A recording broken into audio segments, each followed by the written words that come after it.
All right, good evening, football fans, and welcome to Chauncey Martin Field in Pelican Rapids for this Pelican Rapids Channel 2 presentation of boys football on a Friday night here.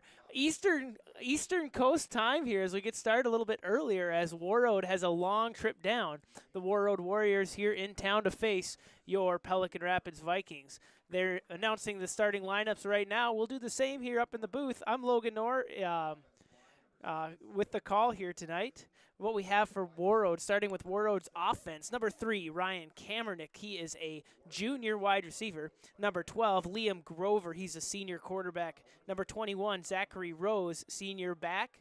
Number 34, Sam Hard. He's a junior wide receiver. Number 44, Teffery Reeves. He's a senior back. Number 52, Will Anderson. He's a senior lineman. Number 54, Andrew Mayfield. He's a junior lineman. Number 62, Carter Jensen, also on the line. He's a senior. Cody Varnlov, he's a senior offensive lineman. Cale Thompson, number 77, junior lineman.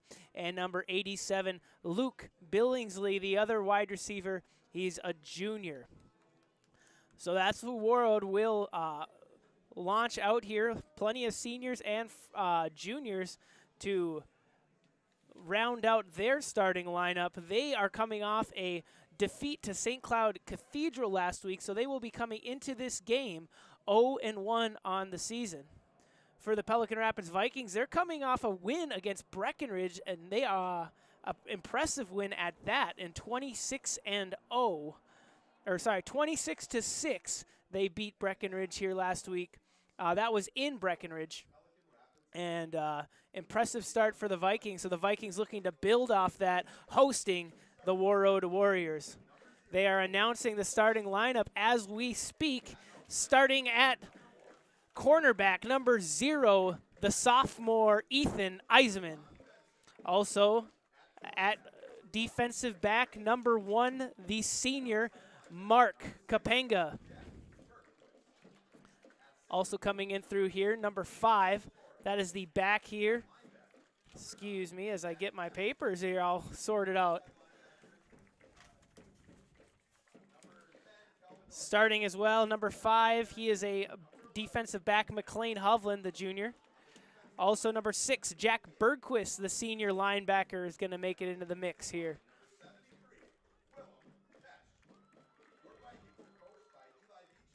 Catching up as well, number 8, that is Miguel Torres here, a linebacker. Number 10, that is Calvin Norton, the sophomore linebacker. And catching up here on the line as well, we will catch these defensive starters as they make a couple plays as we go forward. But number 58, Austin Kleinschmidt, the senior tackle, as well as number 66, the junior tackle, Harley Jacobson. Vikings are coached by Eli Beachy. His 4th year here in Pelican Rapids coaching these boys, and kind of a new generation of talent for these Pelican Rapids Vikings. Last year, the Vikings graduating a good host of seniors, including a quarterback captained by Timmy Guler, graduating, now playing at MSUM. It is a new generation headed by Grady Larson, the sophomore standout quarterback. More on some of his statistics as the offense takes the field, but it is going to be Pelican Rapids electing to kick here to start this football game. Trayvon Benson is going to get the duties here for the Vikings on this kickoff from left to right as he's going to kick towards the south here. Beautiful fall night, not much breeze, not much of anything, hardly a cloud in the sky. And this game might go so fast that the lights won't even turn on. It's supposed to be Friday night lights, but like I said, we got an early start here, an hour early. 6 p.m. it is, as the officials blow the whistle, giving Trayvon Benson the go-ahead to send this one away. Benson, end-over-end kick. Good-looking hang time there, and it's going to go over the head of the Warroad return man, and that is number 25, Connor Lund, the freshman, who let that go over his head, had to recover a bit, and he'll be down by the Vikings at the 18-yard line. So solid kick coverage, solid kick by Trayvon Benson, and just as good of coverage by the Viking special teams unit. So that's where the Warroad Warriors will start captained by that quarterback, senior, number 12, Liam Grover. And they'll call the play here. Looks like the Warriors elect to go out of the shotgun to start. 2 receivers right, 1 left. Tight end on the left side here as well. Coming in motion to the left. Faking the jet sweep. Instead, it's going to be a handoff to the running back there. That is Zachary Rose, the senior. Not much doing early as the host of Vikings are there to stop him behind the line of scrimmage. It'll be 2nd and 11. Credit Willem Pesch on that tackle here.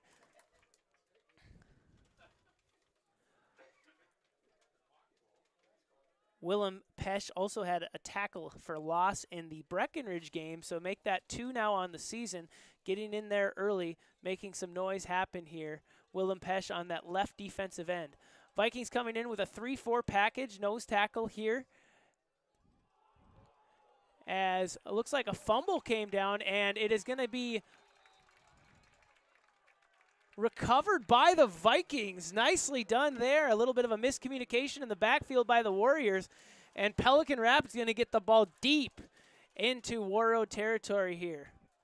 And so I thought I was going to have more time to prepare my speech about the Vikings offense. However, it's going to be quicker than expected as we're going to have 1st and 10 on the 12-yard line of the Warriors. And there are the Vikings led by Grady Larson here. 2 wide receivers right as number 7, Grady Larson, takes a snap from the shotgun. Handoff Kapenga. He bounces off 1 tackler to the left, and he's going to score. 1 handoff, 1 touchdown for the Vikings.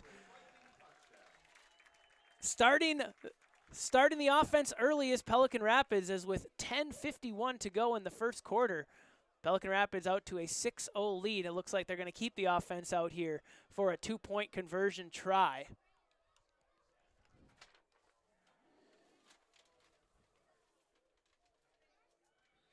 So Mark Kapenga, after what was a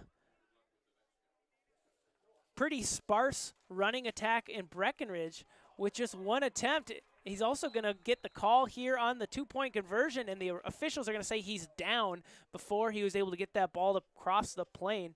And so conversion try, no good for the Vikings. 6-0, they are now leading in this football game as Mark Kapenga with a 12-yard rush, a play or a drive that lasted 15 seconds and 12 yards, 1 play. Vikings are going to go ahead and kick it off right away again here as they pop Warroad in the mouth off a costly turnover by the Warriors early.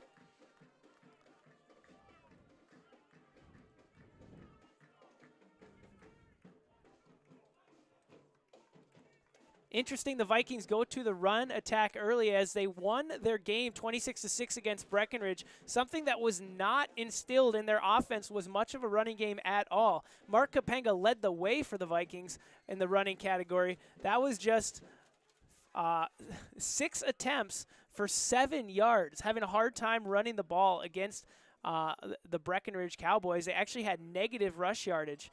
However, they had an extremely strong passing attack. So we'll see if that passing attack is needed in this football game as we go forward, or if Coach Beachy is going to try and get some momentum on the running game here going forward. Well, that's a goofy squib kick that bounces all over that against that freshman there, number 25. That is Connor Lund once again. Lund having a hard time with that one. That football almost looked like it spiraled in the air. A little squib kick, caught a weird bounce. And fortunately, Warroad able to corral it, but not before the Vikings corral them at the 22-yard line.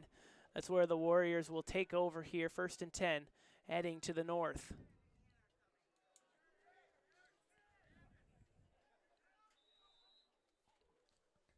Good-sized crowd here for Pelican Rapids faithful. After the Viking schedule came out, they found they only have 5 home games during the regular season. They're going to have to go on the road here a number of times. I think it is 6 away games. 3 home games, 5 away games. Much of that has to do with the fact that Frazee finally got their brand new field complex up and running. So we're excited to go take a look at what that Frazee complex is over there, the turf field that they have.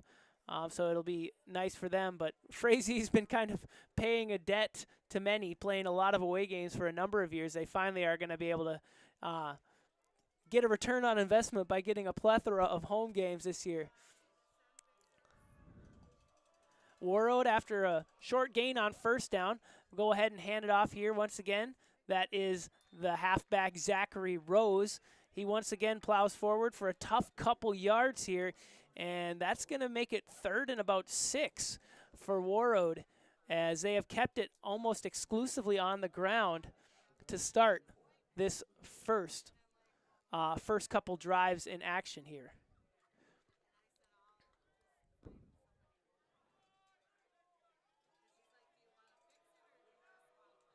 Two receivers left, two receivers right. Liam Grover gets the snap. Back to pass here, couple drop. He's able to find the halfback Rose on a little nice dish there. And Rose able to turn it upfield. And he gets a nice steady gain there of about 14. He's going to put it at the 42-yard line of the Warriors. So they are able to get a little bit of momentum here on this drive. Looking to press it across midfield. Trying to build that momentum here, right back to the passing game. They try to set up a screen right. They tried to find Elijah Gray, the freshman over there, on a little bit of a screen. But it looked like, for one, Grover threw it right into the back of the blockers. But then again, it looked like Elijah Gray not really ready to go up and meet that pass either. So a bit of a miscommunication there. Fortunately for the Warriors, just turns into an incomplete pass instead of some kind of turnover, as it hopped up in the air and was dangerously close to somebody able to pick that off from the Vikings. Liam Grover, once again, claps, takes a snap, little double option there. Looks like quarterback keeper, and Grover is going to be hit hard in the backfield as he's a little bit slow to get up there. Also some hesitation on that play. Looked like there was maybe a bit of a read play on there where it was either quarterback keep or maybe a shovel pass left to his running back Rose. But for Grover, he keeps it, pays the price. 4-yard loss. It's going to be 3rd and 14 on his own 39-yard line. Vikings show blitz, and a flag's going to come out here as looks like maybe somebody jumped on the offensive side of the ball. Yes, indeed. That's going to be another loss of yardage for the Warriors. They'll be sent back to their own 33 now. Make it 3rd and 20. 3rd and a long way. 3rd and a slow pitched off ball field to go here.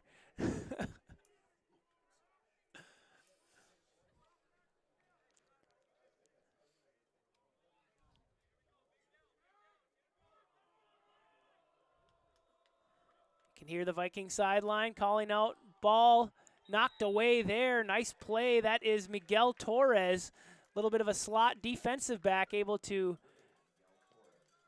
get over the top of the receiver, not make contact, but knock the ball down, make an incomplete pass, and it's 4th and a long way. I have to believe that Warroad is going to set up into punt formation here.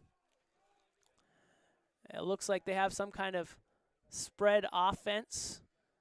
Maybe they'll just pooch it from here. They do. Yes, it's Grover, the quarterback, also getting the punting duties. It's going to be Trey Benson. Thought about letting it go. Then he picks it up after a little hesitation.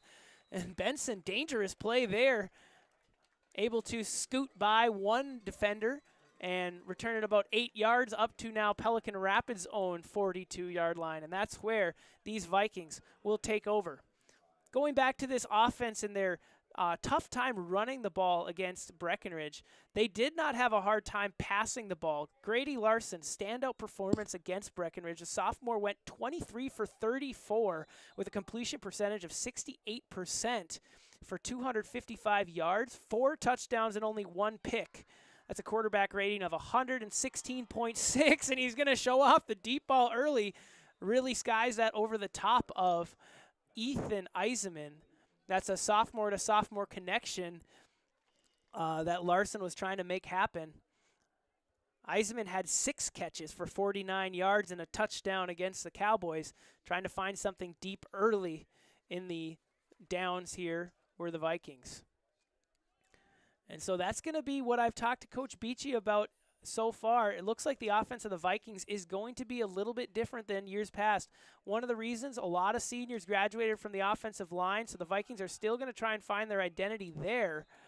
But offensively, they are not afraid to use their skill players to air it out a little bit. Speaking of a nice play, that's going to be number 74, Cody Varnlov for Warroad. The nose tackle on the inside just completely blew up the offensive line, got that solo tackle there against Kapinga, and that actually backs the Kapinga with a quick little 1-yard gain. But nice play, Varnlov. As there's a bit of a stoppage here, where I believe Coach Beachy maybe is.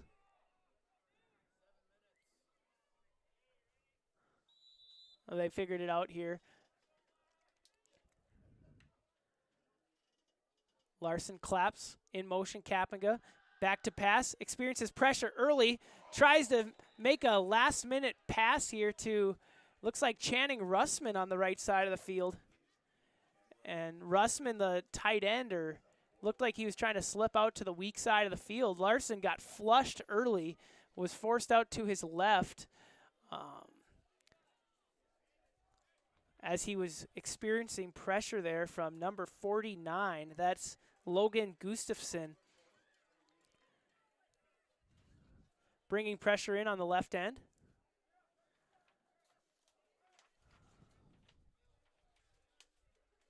As it's going to be Russman who punts here for the Vikings after that pass just a little bit too tall for him to make the conversion on 3rd down. And there's a whistle for stoppage in play here, as delay of game is going to be called against the Vikings here as they let the clock get too far down. So the Vikings will back up 5 more.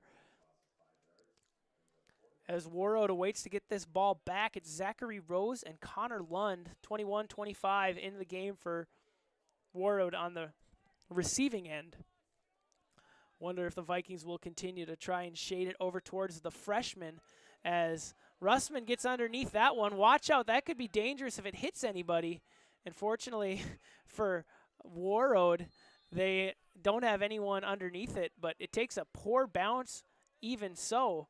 And that's going to put Warroad here at the Vikings, at their own 47-yard line. So not a very effective punt there, and Warroad's going to hope to take advantage as they're going to have great field position to start this 3rd drive. First 2 drives here have come up empty for Warroad. The first one ended in a turnover where they fumbled on their own 12-yard line. The second one, they got a 1 first down, but then got stalled after a tackle for loss and a penalty made it tough for them to move the chains.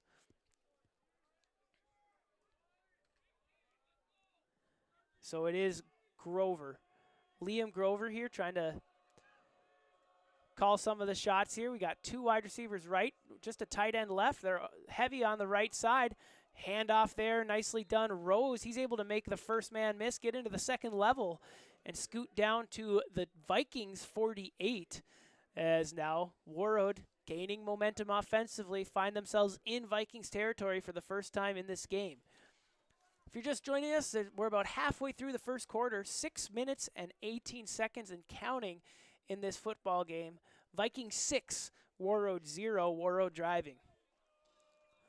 The senior, Grover. Seen him 1 for 2 so far, make a nice little dump pass, and that's going to be false start on the right side. So another procedural penalty here for the Warriors, going to set them right back where they started. After what was a promising first down gain here, they're going to put themselves right back at the original line of scrimmage, 2nd and 10. As mentioned, Grover, nice little dish pass to to Zachary Rose on 3rd down to move the chains. They tried to set up a screen pass. That one was not complete, but looks like the Warriors have themselves in a situation where they will like to air it out, and they will do so here. 3-step drop, short hopped the receiver there, Ryan Kamernick. So Chamernick was in the mix there to make a nice play at the sticks, but looked like Grover just missed him a little bit short. And that's going to lead to a 3rd down and 10 now for the Warriors.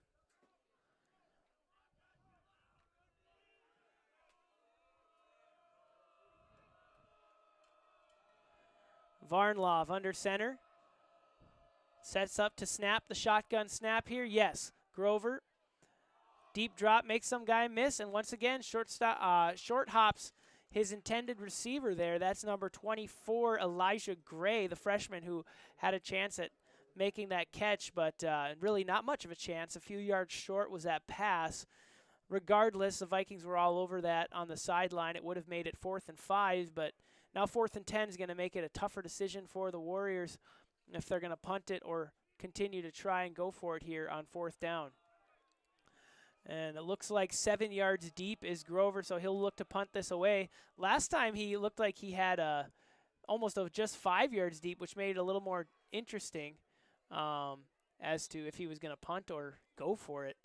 We'll see if the Warriors use that to their advantage. They keep the same spread formation even on punts, and the quarterback is the punter, so perfect situation to maybe fake a punt in the future.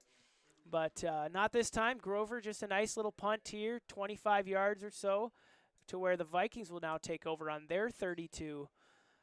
Larson, with an empty backfield and 5-man spread, will look to make something happen here on offense.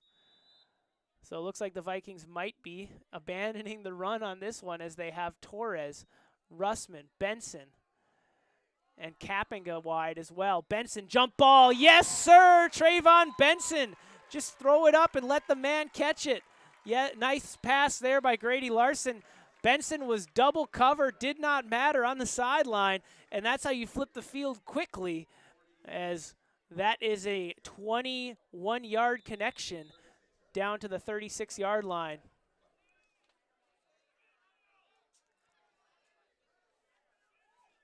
Larson very quickly, no huddle, 5-man spread. Another formation here, another route, and they look to find Torres over the middle of the field, and that one's a little bit saucy there from Larson. So the pass too high for Torres, and it'll be 2nd down and 10. Vikings looking to keep the momentum up here. They're going to stay in this shotgun set.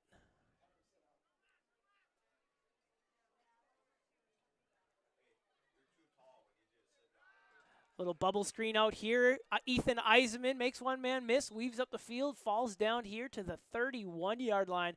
So that's a nice little 2nd down connection that's going to get the Vikings 6 yards.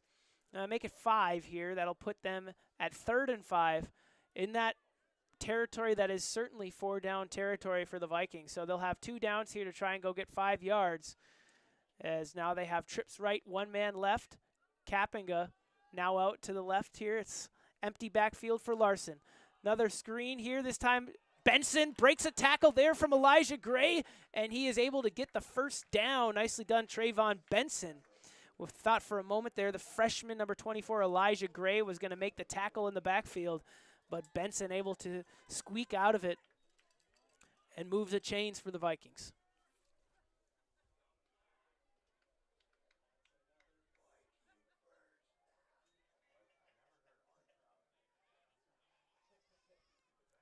Grady Larson standing on his on Warroad's 25, swings it out right to Mark Kappinga, bobbles it for a minute, but now he's got space in the open field, and there is a flag down right in the area of potentially a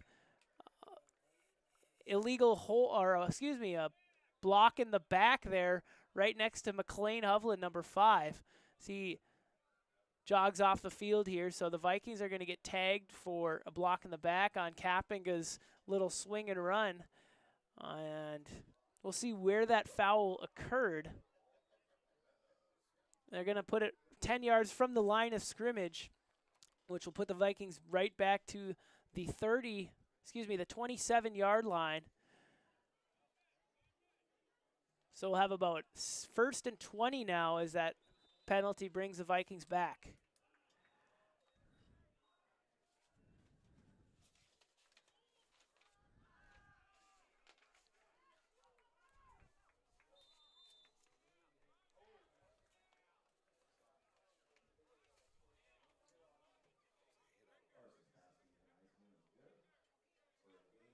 Larson dished one out to the right to Ethan Eisman, and now all of a sudden another penalty is going to come in here, which looked like a late hit out of bounds is what I'm assuming. Let's take a peek here, as it looked like Eisman was well out of bounds when he took some contact. We'll see what the call is after a little bit of conversations here from the officials.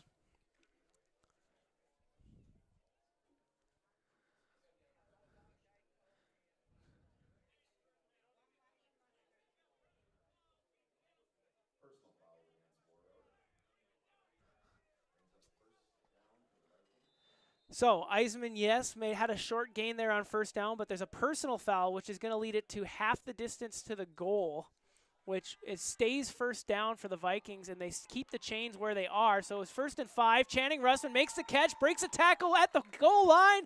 Touchdown, Vikings. Nice pitch and catch, Larson to Russman, and Russman turns it upfield, breaks a tackle, and scores for the Pelican Rapids. It is now 12-0 Vikings, and they will line it up once again here for the 2-point conversion. Looks like Larson continuing to keep the high completion percentage up, and now adding a passing touchdown to the mix here. Russman, not a favorite target of his in the first game, just 2 catches, but 2 catches for 50 yards. So Russman, a big hitter here, hits another nice one, as Vikings once again unable to make this 2-point conversion attempt. However, they'll walk into this next kickoff with 4 minutes to go in the first quarter, up 12-0 over the Warroad Warriors.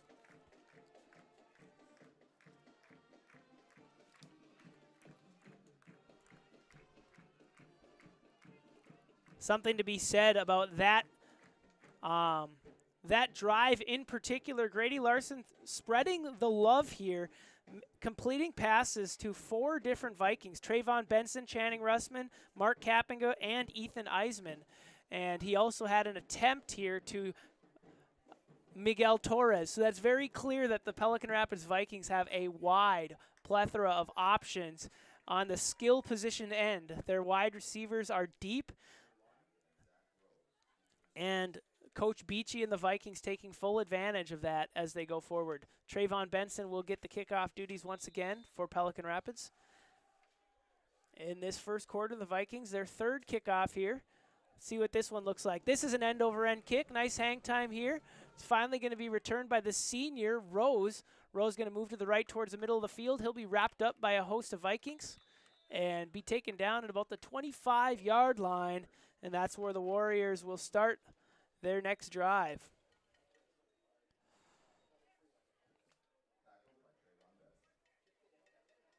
They're going to credit Trayvon Benson, the kicker, with that play here on the tackle. So Trayvon Benson, a receiver that can catch a jump ball, a kicker that can kick it down the field, and a guy that can make the tackle on the other end as well. Nicely done. That's the senior, Trayvon Benson, making plays for the Vikings. And the senior quarterback here, Liam Grover, trying to make a play for Warroad Warriors. Sets up with 2 men left, now motion to the right. Fakes the jet sweep there, and now sets up a screen, and dangerous look there as Channing Russman was in the mix there, knocked it down. But that little screen pass unable to be set up. And so the incompletion will yield 2nd and 10 for the Warroad Warriors, heading towards the north here for the next couple minutes as we are winding down in the first quarter. 3:47, clock is stopped after the incompletion.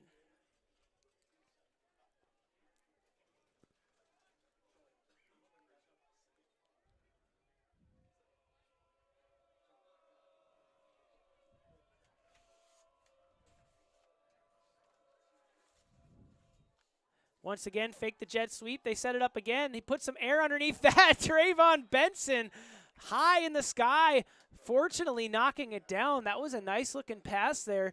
Almost got connected to the Warriors' number 48. Excuse me, that might have been 49, Gustafson, who was about to make the catch there. But instead, it was Trayvon Benson knocking it down.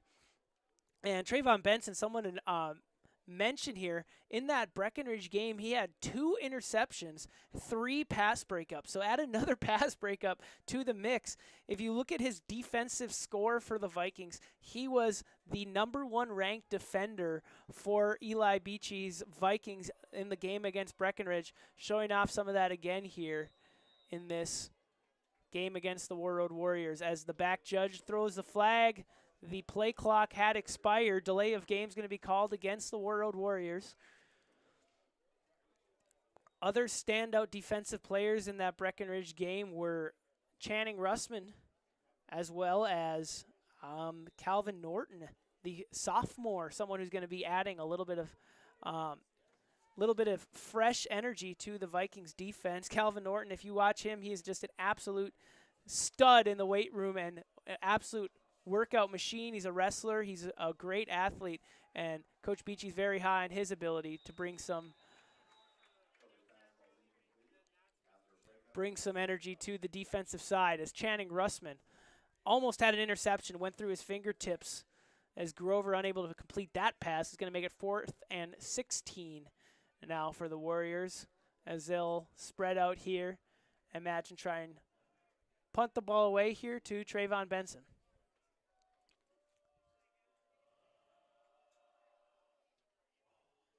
End over end punt here, bounces at the Warroad 45, and that's going to be where it's hauled in there by the freshman Lund. So Connor Lund is going to down the ball for the Warriors at the 45-yard line. Vikings once again taking over there in the first quarter, 3:32 remaining.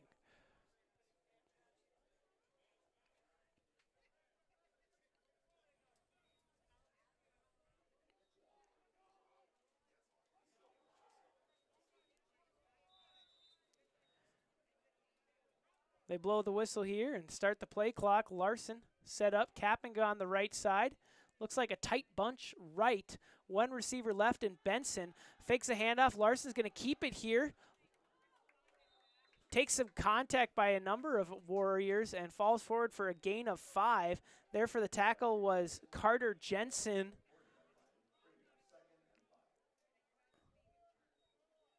The senior lineman for Warroad. Carter Jensen making the tackle. Larson's first time able to get positive yardage here. Took a good hit from the Warriors to do so. Now Trayvon Benson's in open space. He's going to get wrapped up here right before the goal line, but not before he goes and gains 39 yards on what was a wide open Benson in the middle of the field, slanting across the field. Larson hit him in stride, and Benson does the rest down to the 1. This has been where the Vikings have struggled a little bit here. The 2-point conversions are 0 for 2, so they've yet to make something happen here at the goal line. We'll see what they decide to do, if they keep it spread and try and pass it, or if they just try and barrel it forward with Mark Kapinga. Mark Kapinga, twin brother to Jack Kapinga. Jack, also someone that Coach Beachy looks to use on the offensive end soon after he rehabs here, coming off of injury last year. He's still been working, has played some on the defensive end, but haven't seen him yet here. Wonder what the state of his health is going into this this football game.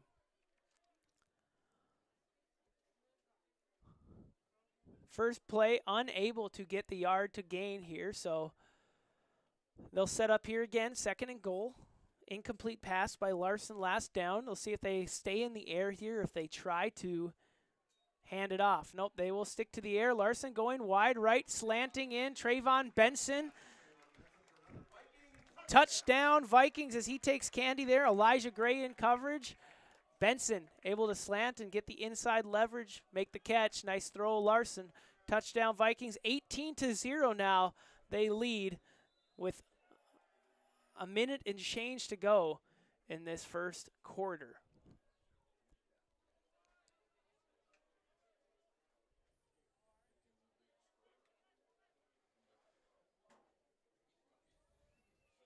Channing Russman now in the backfield for the Vikings for this 2-point try. Larson back to pass one more time. Inside, they are able to find Trayvon Benson, that's 3 in a row. Benson gets 3 completions in a row to get the deep ball, to get down to the goal line, the touchdown on the slant pass, and then the 2-point conversion. Vikings are able to get it done.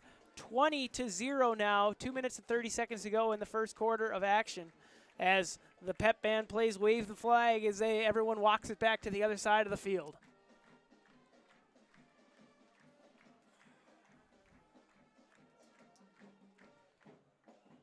As mentioned before earlier in this game, if you're a longtime fan of the Pelican Rapids Vikings, you may know that this is a new generation of Vikings players.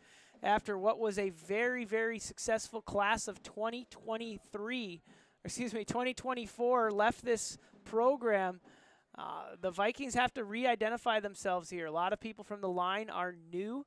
A lot of people that are getting looks are new. That's Grady Larson, the new quarterback for the Vikings. He is a sophomore. Benson didn't realize the football fell over here. But I better give a shout-out to the offensive linemen for the Vikings here, as they have been, it's almost a completely fresh offensive line for Pelican Rapids, and they are doing a serviceable job to start this football game, keeping Larson protected enough to make some plays. That's a driving kick there by Benson. Goes through the hands of Connor Lund momentarily. He catches it and goes out to the left.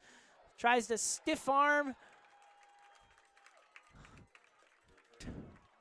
Excuse me. Tries to make a stiff arming play, but is unable to escape the wrapping arms there.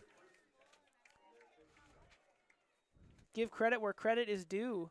Number 4 for Pelican Rapids. Who is that? Who's number 4? Let's see. Let's check my spotter here, Mr. Haugrud. Number 4, that's Bricker Haugrud. I see him in class every single day, and I can't tell. You know, they're just, when you put everyone in a black helmet and a black jersey, it turns out you can't quite recognize them from way up here in the press box. Bricker Haugrud making a solid play on special teams. A sophomore makes something happen here for the Vikings.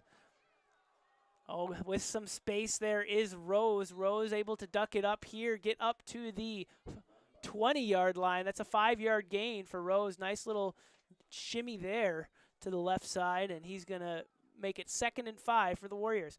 And this is where Warroad has had some momentum early.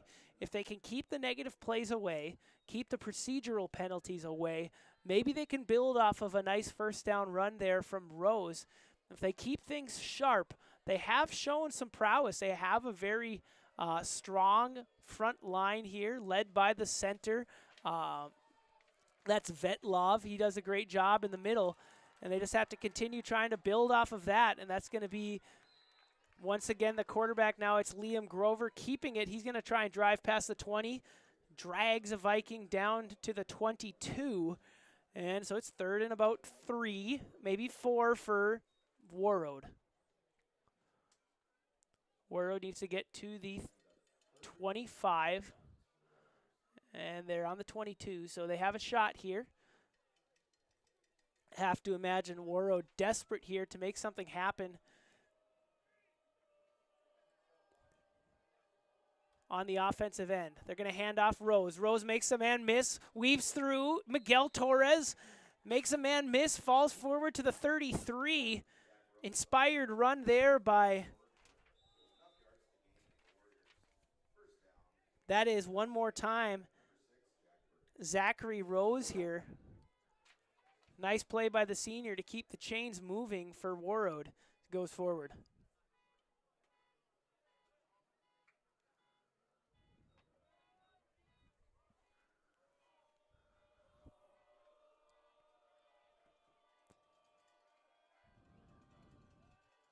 Fake the jet sweep right.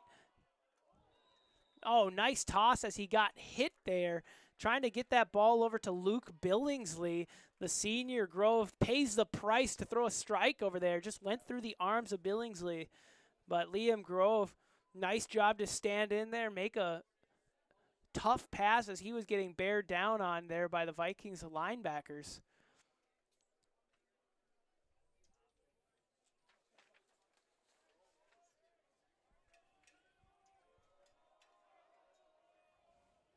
Grove, little quarterback draw out to the left. was able to be caught by Channing Russman. If not, Grove was going to have some more green in front of him to get close to the first down, but nicely done Channing Russman to make that shoelace tackle, keeping it to just a 3-yard gain. And it will be 3rd and 7 for Warroad on Pelican, or on their own 36-yard line. And with that,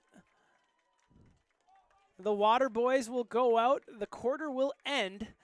That is the end of the first quarter. Pelican Rapids 20, Warroad 0, as we're going to switch sides of the field here. And we'll be back after this short break here in Pelican Rapids.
All right, the second quarter is going to ensue here in Pelican Rapids as Warroad going to be changing directions now, working towards the south from left to right on your screen. The officials talking here, a little bit of a time issue. And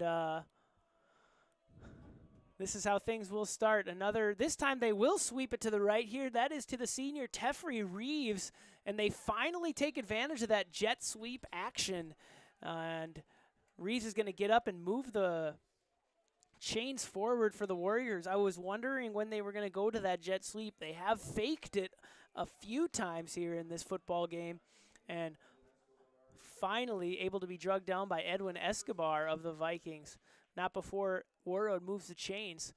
And maybe this is exactly what Warroad needed. Switch the field direction, get a little bit of momentum, and if they can keep sharp here on this offensive end, maybe string a few plays together here as Liam Grover picks up the right foot, gets Reeves in the left. Now he's going to fake it to Reeves, handoff here on the inside to Rose. Rose in an exposed position momentarily as the Vikings, Miguel Torres alongside Trayvon Benson take him down. But when Rose was going here, had the ball exposed in his right arm, a little bit tucked away from the body, was concerned about the protection of that football, but nicely done by Rose to keep that tight and keep the ball off of the turf. 2nd and 8 now, as the officials are going to fix the spot of the ball half a yard forward, and Vetlov going to snap it here, shotgun. They're going to look to do that same play, jet sweep right, and not quite as successful as Reeves is met on the inside there. Busting things up in the middle there, number 78, that's Edwin Escobar. Nice play by the sophomore, making things happen there. Also need to be brought up, Eli Valdivinas, the nose tackle on the inside, doing a great job here for the Vikings as well. Also have to mention the senior Austin Kleinschmidt, the man with the most experience, the left down end here for the Vikings, 58, has been in the mix on a lot of these plays at the line as well. So a timeout's going to be called here by Warroad as they talk things over. 3rd and 7, and you have to think for Warroad, it is a now or never situation. They've had a couple nice plays, and they haven't been able to string together a complete drive yet. However, they've shown signs of positive yardage here and positive plays. And you'd have to think now for that Warroad team, with the motivation high here in the second quarter, they have to make something out of one of these drives going forward so that they can get some momentum, feeling like they're in this football game. As soon as, if Pelican Rapids can come up with a stop here and score on their end, it might turn into one of those defeating moments for Warroad where it might not be coming back to anything soon. So we'll see. 3rd and 7. The coach is going to draw some things up here. Excuse me, I haven't even mentioned Warroad is coached by Brandon Barker, assisted by Vichita Aunchith and John Larson, as well as Brent Cole. Fake the sweep left. Plenty of pressure there. It looked like the way that the defensive line of the Vikings came through, they were trying to set up a screen, but it didn't look like. It looked like they were trying to make a pass here to the sticks. So Vikings come through, pressure Grover, and looks like they're going to force a 4th down. And this is what I was talking about earlier, as at about midfield, you have to wonder here, they're in punt formation, but you have to wonder, are they going to punt this ball as they're closer to midfield than they have been yet? Yes, they do. They punt it. Grover over to Trayvon Benson, who catches it in stride. He's going to make quick work of Connor Lund, make another man miss, and he will be drugged down there nicely by the senior Zachary Rose at about midfield. So nice tackle there by Rose, but Benson makes things happen there on the nice catch and run on the punt return. Catches it, gains about 15, and gets the Vikings set up at about midfield for their 5th possession of this football game. 3 of their 4 possessions have come away with touchdowns.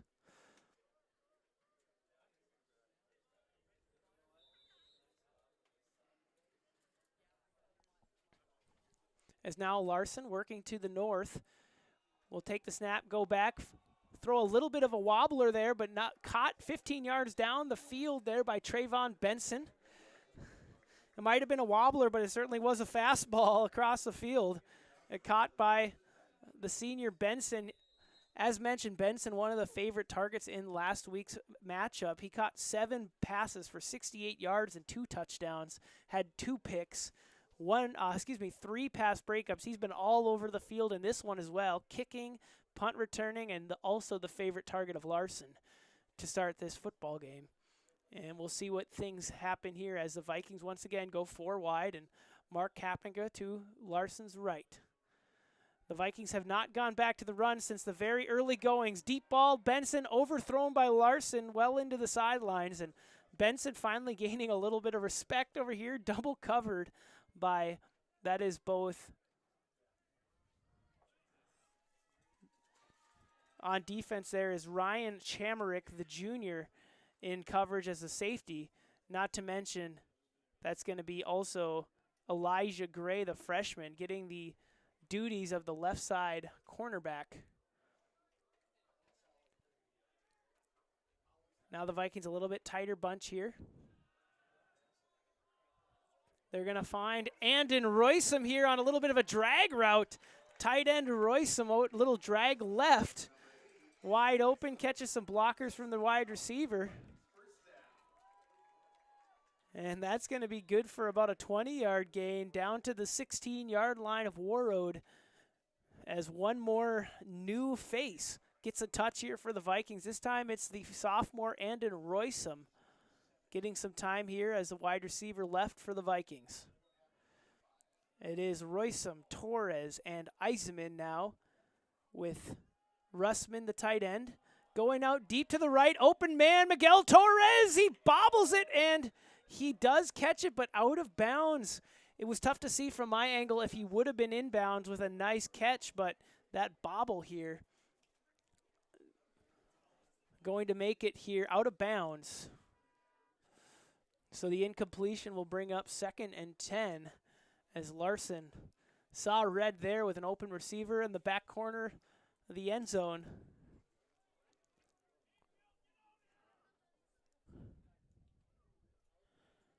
.818, second quarter of play.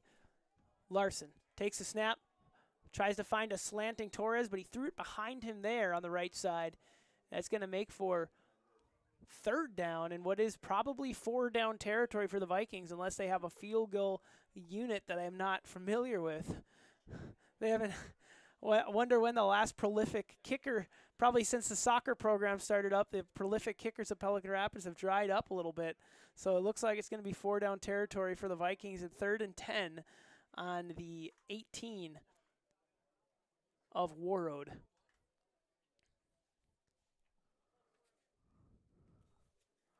Larson tries to find Kapinga, and I honestly don't know if that was a forward pass. I'm surprised that the whistle blew on that one. That was one of those ones I want to have instant replay for to see where that pass was, but that looked like almost a lateral from Larson that went directly sideways on the swing pass, but it ended up being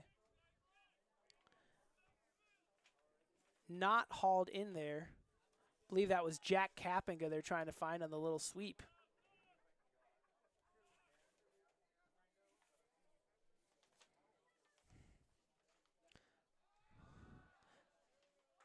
Larson over the middle trying to find Channing Russman just outside the outstretched arm. So frustration there from Larson as on 4th down he tries to go for the end zone, and Russman just not quite in the vicinity. Was that throw a little high and outside there from Larson, and that's going to turn into a turnover on downs. The Warroad Warriors will start it back up here, heading back towards the south. It's good to see, though, one of the biggest developments of that drive, Jack Kapinga, even though he was not able to make the swing pass, good to see him getting some time on the offensive end, trying to get a little bit, I think his reps are a little bit, as that's a nice play to the left side, getting chased down, finally taken down by Channing Russman, but not before Rose runs it all the way down to midfield. There is a flag back by the line of scrimmage, and they're going to call an illegal block in the back. So what the biggest play for Warroad is going to get called back here after Zachary Rose broke one open to the left side.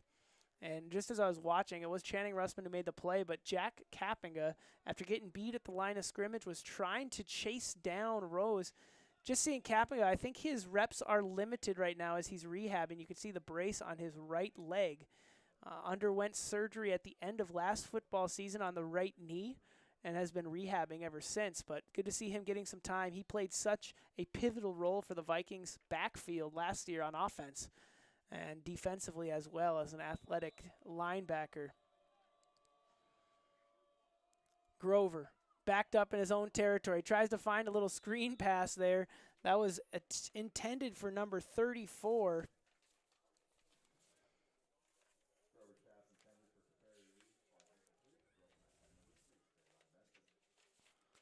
Excuse me, that's number 34, Sam Hard, and fortunately for Sam, it was not caught because he was in for a huge lick if he was even going to catch that. And so I think, fortunately, did not become complete because even if it was caught, it might have been a loss of yardage there for Warroad.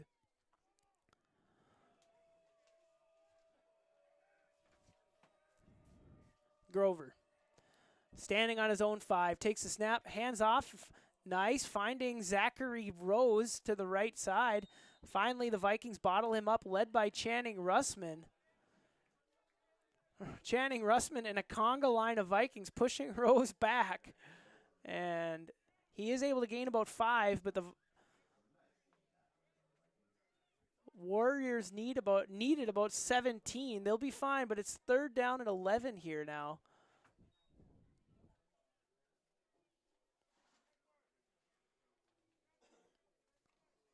Warriors in need of a play. Hard and Billingsley to the left. As speaking of, Hard maybe they see blood or something, but there's an official's timeout as Sam Hard's going to be escorted here off the field. Wonder if they believe he needs to see some medical attention as he's pointing down to his right hand or arm.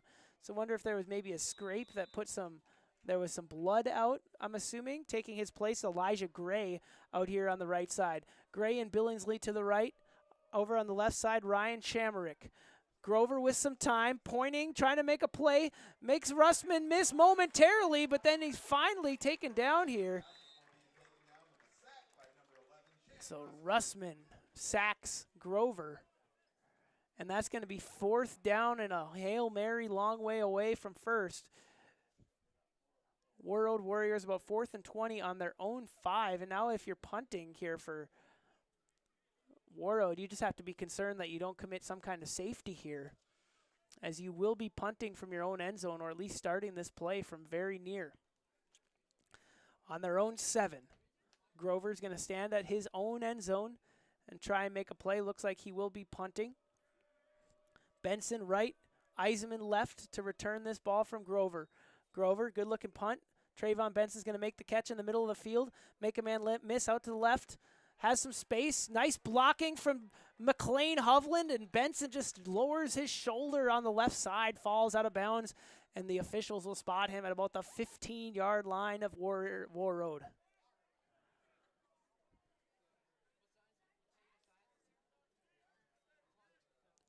Once again, phenomenal blocking on the left side there. McLean Hovland opening up some space, pushing Warroad back, and Benson was scooting left and right, wondering where to go, but he just decided to ride Hovland's back to another 10 yards for Pelican Rapids and get the Vikings in phenomenal starting field position here. Down to the 17-yard line. Grady Larson checks the wristband, looks to his left, sees 3 wide receivers. That's Eisenman, Torres, and Russman. Still looking to the left. Larson throwing over the middle, finding Russman, and he's going to fall into the end zone.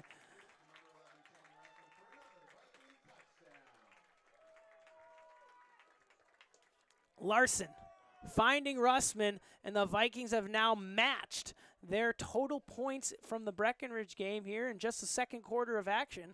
We have 5 minutes and 59 seconds to go in the second quarter. Vikings 26, Warroad 0. And setting up for the 2-point conversion is Larson, with Roysum at the top of your screen on the right, alongside Russman in the slot. Eisenman, Torres, Eisenman going to motion to the right, faking the jet sweep. Now a handoff up the middle. Larson, he's going to get stood up there by Warroad. And nice tackle there, number 52, Will Anderson, in for the stop for Warroad. So it makes it 26-0. Pelican Rapids unable to convert the 2-point conversion. As looks like we have a Warroad Warrior slow to get up. Fortunately helped up by his teammates here. That's number 11. I do not have a number for number 11 here for Warroad, but I am happy to see him get up under his own power, be helped off here by his teammates. Walk off on his own power, so fortunate to see there for Warroad. And for Pelican Rapids, it's Trayvon Benson who will set that tee down and look to kick off here once again. This time kicking to the north from right to left on your screen.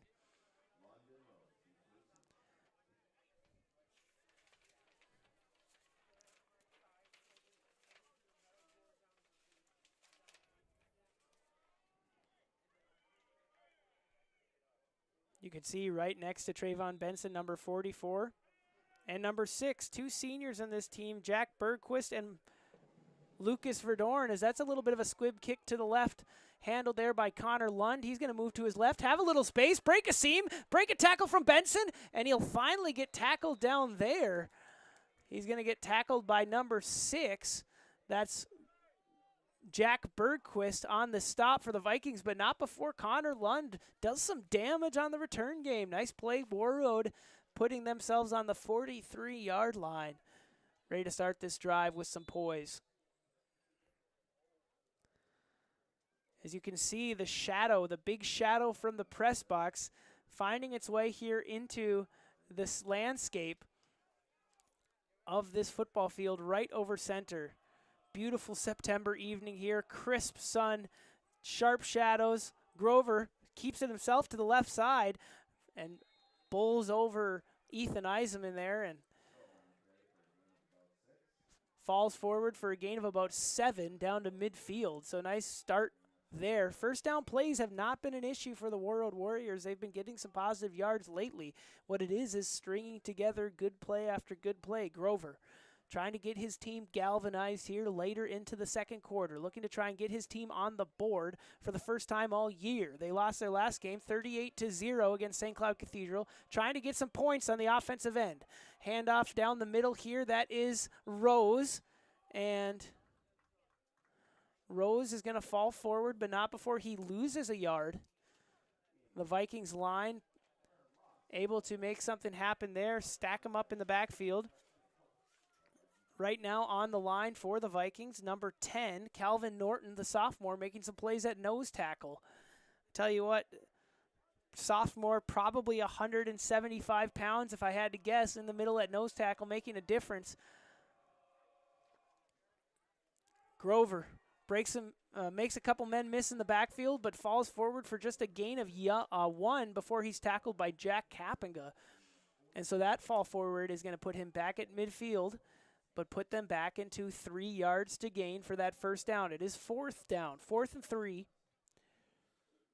As sitting right on top of the black Viking head is this football.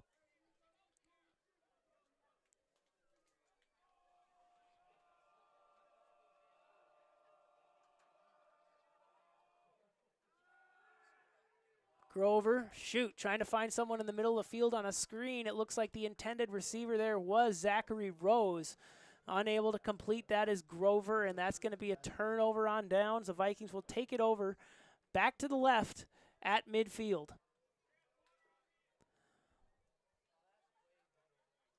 The ball boy trades out the Warroad football for the Vikings. Wilson.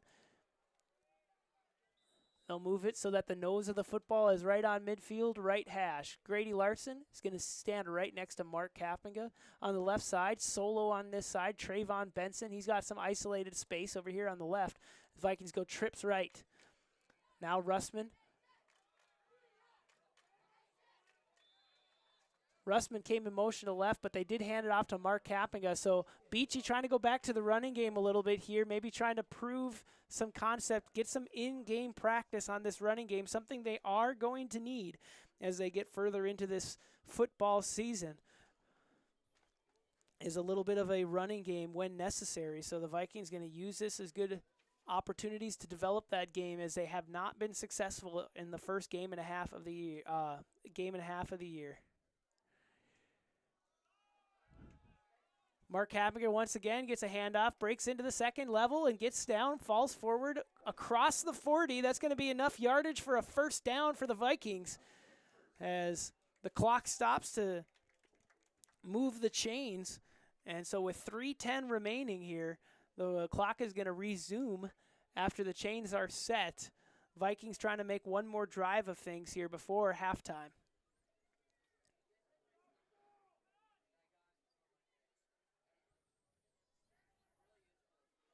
Larson steps back, deep ball early. Trayvon Benson behind the defense, and one more time, Larson heaving it deep. Benson had some space, but it would have been a phenomenal pass. I tell you what, Larson standing flat-footed on the 50, dropping it just over the top of Benson, right on the front pylon. It's just a absolute bomb. I just cannot fathom this sophomore ripping it 55, 60 yards in the air over to Benson. And what a play by, for an incompletion, what an impressive ball flight that was. Larson, little option, shovel pass left, Jack Kappinga. First time we've seen him get a handoff here, and he turns up the corner down to the 30, and he's going to be just shy of a first down, I believe, but he goes out of bounds, stops the clock. 2:44. They're going to mark it out at the 31, so it'll be 3rd and 2 for Pelican Rapids as they're trying to move the chains here one more time. You can see 3rd and 2. The Vikings have been doing that around midfield. They have been trying to go for that deep shot whenever they're in that midfield territory on first down. They are not afraid to go for the big play, and that's going to be a procedural penalty here on the Vikings. In a tough spot as well. False start Vikings backs them up. Now it's going to be about 3rd and 7.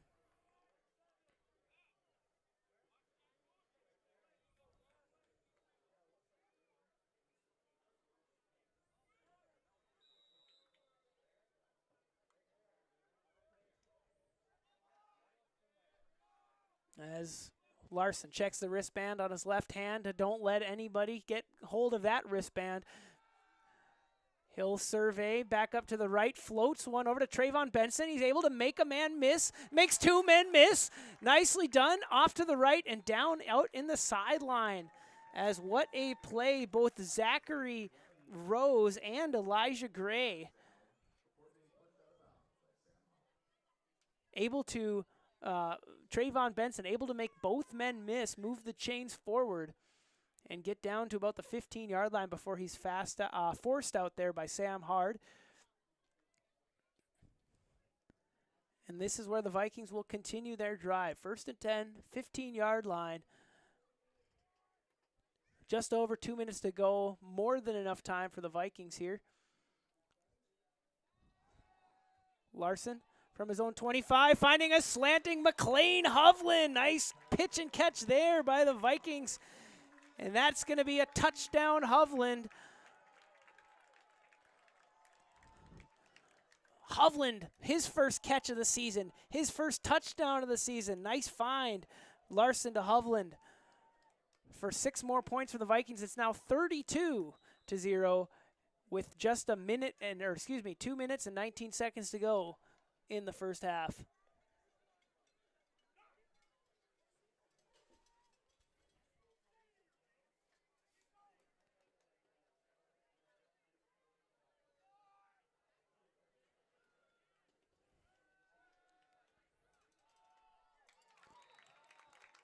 That pass is going to be caught by Ethan Eisman, so the Vikings are going to successfully complete this 2-point conversion, making it 34-0, and that's where we will turn it over here to the Warroad Warriors with about 2 minutes to go in this first half, as Wave the Flag once again played by the Pelican Rapids Pep Band under the direction of Mr. Sean Fitzsimmons.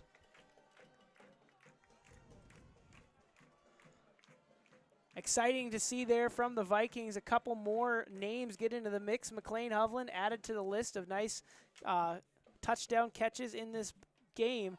Vikings have yet to score with the running game. A couple nicer runs there in that drive, but Vikings once again trying to develop the running game while using their strength, which is clearly the passing game this season. Trayvon Benson going to get squared away to go here. A couple people on defensive duties here for the Vikings is going to be Lucas Verdorn, number 44 there to the right of Benson. Jack Bergquist, also number 22. That is Jackson Heinzelman. Don't forget number 10, Calvin Norton. Also number 35, you can see there on the right side of your screen. That is Andrew Checo D'Souza coming in here from the left side. And able to break contain here. There is a flag on the field, but it is all the way into the end zone for the touchdown is going to go.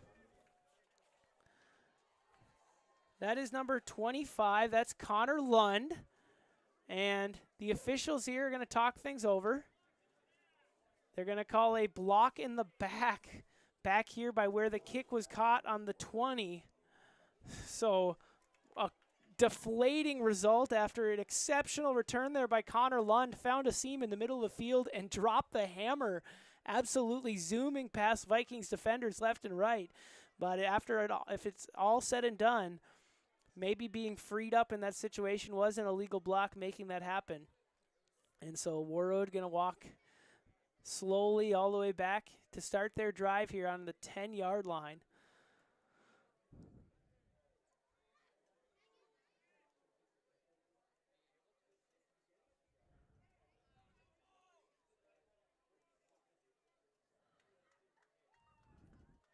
And I can't hear any frustrations from the other side of Warroad. I just think I can feel the sense of despair after what was such a great play to be canceled here by a penalty. It just certainly brings the air out of the life of that east side of the field.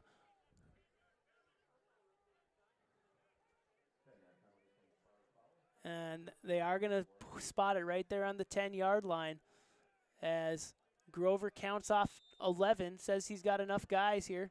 I suppose he counts 10 in himself.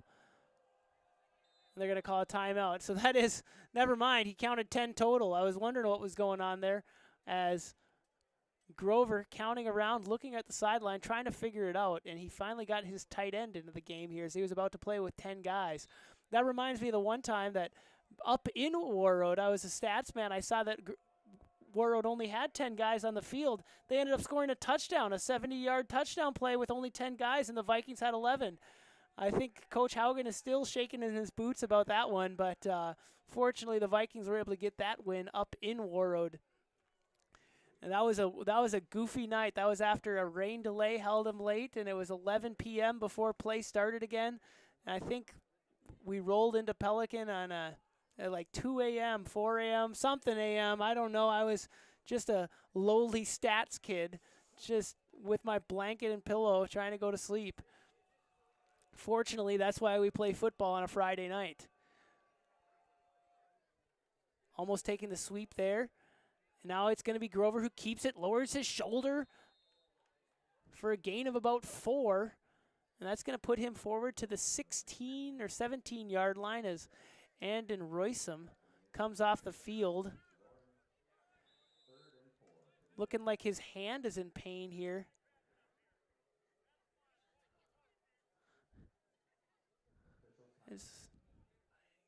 And so fortunately, it's not on camera right now. Andon Roysum walking things off with trainer Clark down on the sideline. It looks like he is gonna be all right. He was holding his hand limp, and for a second there I thought he wasn't gonna move it, but fortunately he did shake it a little bit to show that he had some amount of control in that hand. But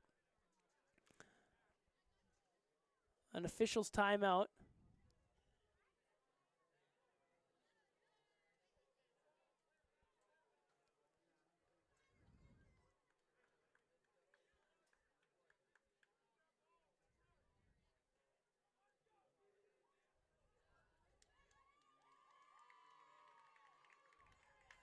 As Roysum gives a big high five with the hand he was holding limp to Coach Beachy.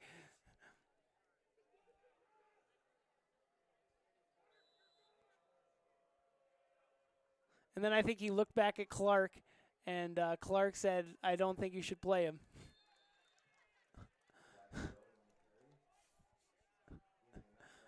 This is where we need about 12 different camera angles. That entire exchange was hilarious.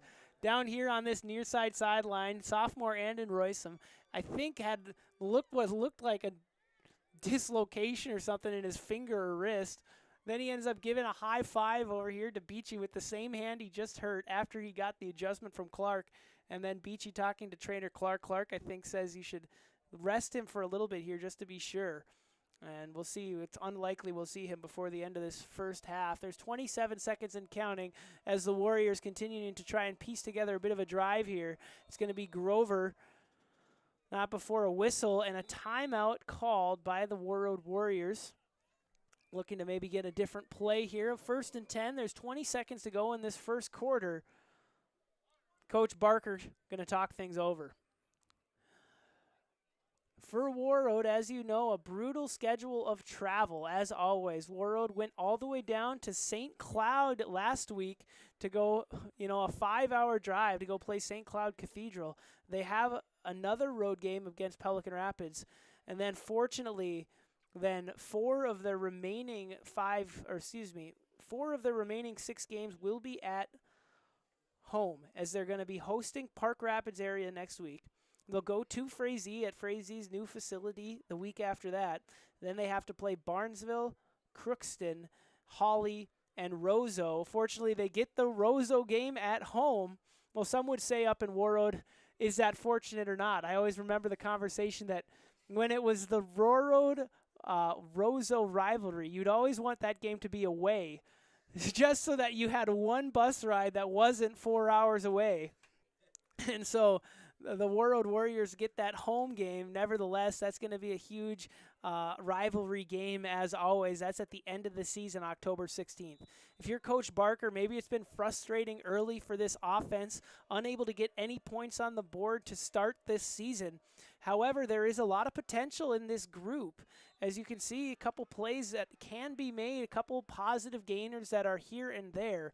They just have to continue to keep the connections sharp and moving forward, continue to gain momentum. We hope that this is almost a different team once they face Roseau and they can go get a win there in that huge rivalry game up north.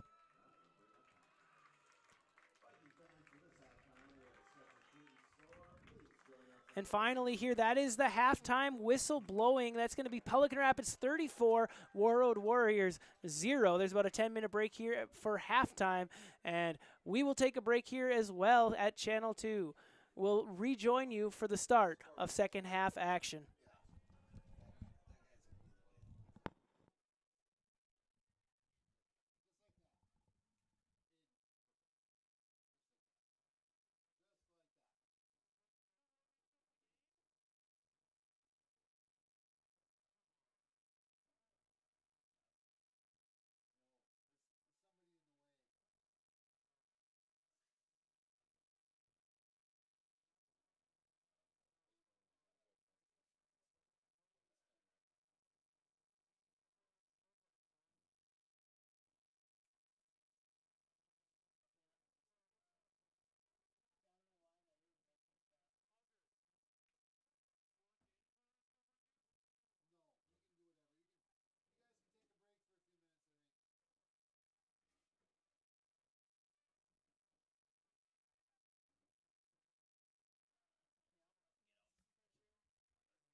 suppose Aiden's on the call here. All right, welcome back here for the start of second half action as the halftime buzzer finally sounds. We're going to start things up here back in Pelican Rapids, and we're glad that football's back underway. The sunset is starting to come down here as the shadows have come fully on the field here at Chauncey Martin Field, and a beautiful September night. Second week of football action for high schoolers, and so if you're a Minnesota football fan, you have to be a little bit sad. Your pro team, the Minnesota Vikings, are looking forward to a daunting season with J.J. McCarthy out with injury. If you're a Gophers fan, they fell in their first game of the year. Even if you're an NDSU Bison fan, you're not very happy they couldn't get the job done against Coach Prime. But if you're a Pelican Rapids Vikings fan, Pelican Rapids enjoying a 34-0 lead in this start of the second half. So we'll see how things go looking forward. Pelican Rapids, what they will decide to do on the offensive end to start this second half. You have to wonder if the varsity lineup will take maybe one drive just to talk about some things and improve upon some things, but you also wonder if the bench will start to be cleared a little bit to give more access to more players. And for Warroad, we're seeing their first kickoff of the game, and it looks like it's going to be number 10, Palmer Mose. The sophomore is going to get a look at kicker here for Warroad. And so let's see what Parker Mose can do. First kick, nice, side end over end here, down to Ethan Eisman. He bobbles it at his own 15, runs forward to the right, has some space, makes a man miss on the right side, cuts it back and falls forward here as he's going to fall down to the 38-yard line as there is a player down for Warroad. That's Brody Norris. Fell down awkwardly here, his left knee writhing in pain, and we're going to get a stoppage for an injured player here. Brody Norris, the junior, you saw that from the whole way, falling down right in the middle of the field, awkwardly so. And we're just hoping that his knee is going to be all right here as he's going to slowly roll over. And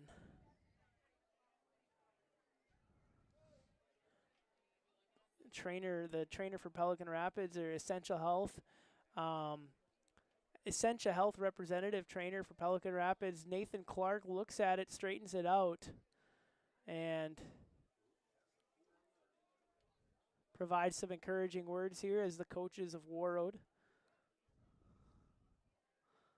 They look to try and get him up, and he's going to be able to get onto his right foot. He's going to need a little bit of help getting off here, but he's going to hop off as the applause from the crowd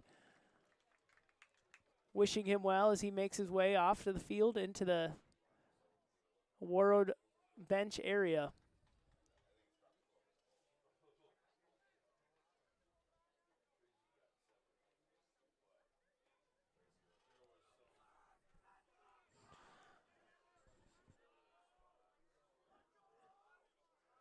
So they finally blow the whistle to resume play here. The Vikings bring back out their varsity squad. Grady Larson off his back foot, throws it into coverage. It's going to be intercepted there by Ryan Chamerick, and he'll move to the right and turn things over. And just what the doctor ordered for Warroad.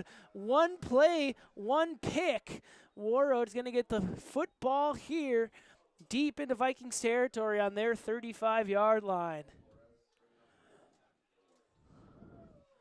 Well, nice coverage there. Brody Chamerick reading the eyes of Grady Larson. And Larson, a little bit of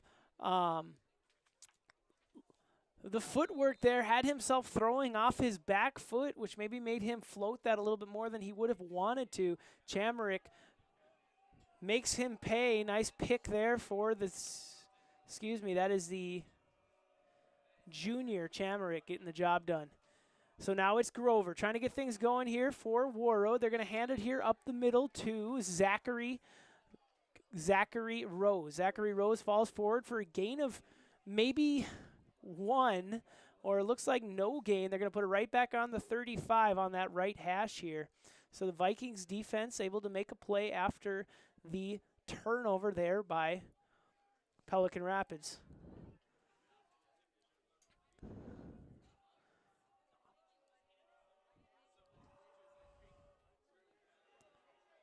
another run up the middle and another stuff by this Vikings line.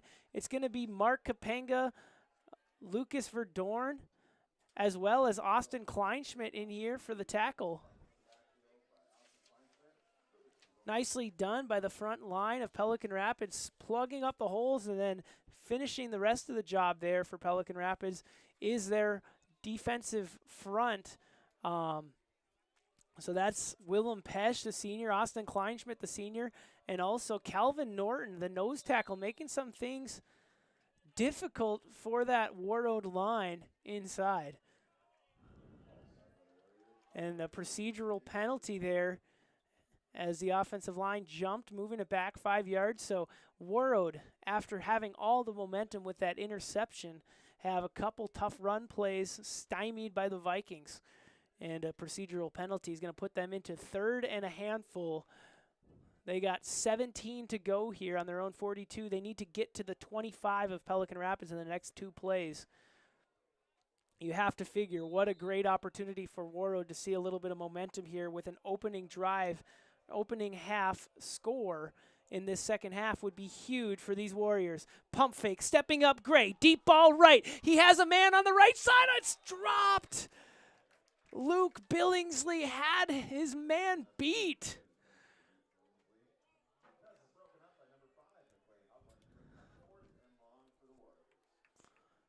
And so Billingsley definitely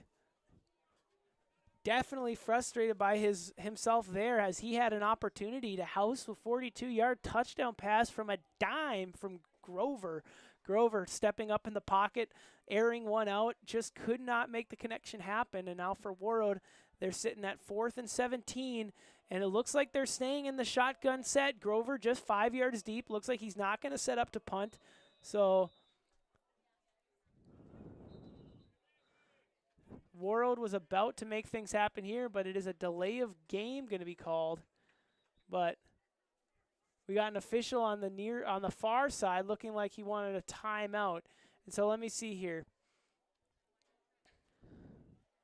Let's see what's going on here. We'll have to.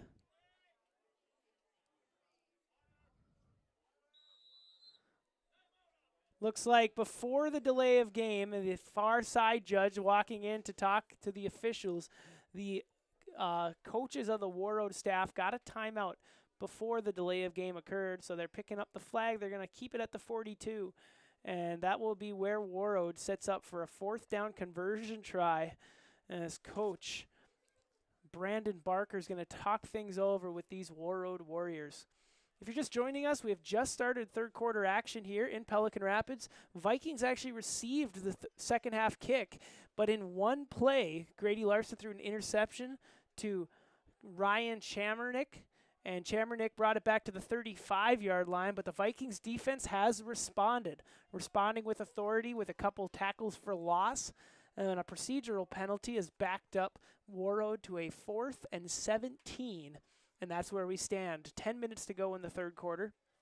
Warroad trying to get on the scoreboard here with a drive of their own. 34-0 Vikings lead.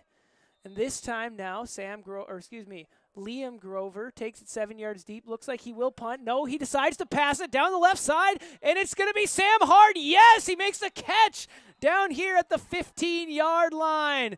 I told you at some point this fake was going to come into play when the quarterback would pretend to punt it, but instead throw it. He makes it happen down here, and the Warroad Warriors convert on 1st down. Nice pitch and catch there from the Warriors. That is Sam Hard making the catch and giving him plenty of space to do so. Liam Grover making some nice throws in the second half so far. Now Grover playing inspired ball. Makes a couple men miss down to the left side. Finally wrapped up there on the far side by Miguel Torres, but not before a 10-yard gain or very near a 10-yard gain. Yes, it's going to be reset the downs. 1st down and goal now for the Warroad Warriors. Gutsy play calls there from Coach Barker. Gutsy pass, gutsy run now by Liam Grover. And now coming into this game here is going to be another running back. That's 25, Connor Lund, the freshman. The bulldozing freshman, I might add, is going to get the look here on the right side at running back. Lund gets a handoff, moves to the right, has some space, wrestles through a tackle of Russman, breaks the tackle and scores. Nice run there by the freshman Connor Lund, and Warroad is on the board. 34-6 now. Warriors fight back early going off the turnover on the Grady Larson interception. So credit Ryan Chamernick for starting this with a pick, and now credit Connor Lund with the running touchdown after a couple nice passes, or excuse me, a couple nice plays, specifically the pass conversion there from Grover to Hard. And finally, it's going to be converted on the field goal with the impressive field goal kicker, Parker Mose. Nothing but the middle there, as there's a long run to try and find that football. That football got all the way to the back fence. And that's exactly what we wanted to see if you are a Warroad fan, which certainly I am for the second half, to see them make a game of this. It's 34-7. And the Vikings are going to have to try and hit the reset button, as maybe they got a little bit too comfortable out of halftime, knowing they were up by 5 scores. Larson with a ill-advised pass for his second interception of the year. Before then, he was almost flawless with an exceptional first half, throwing 5 touchdown passes in that first half of action.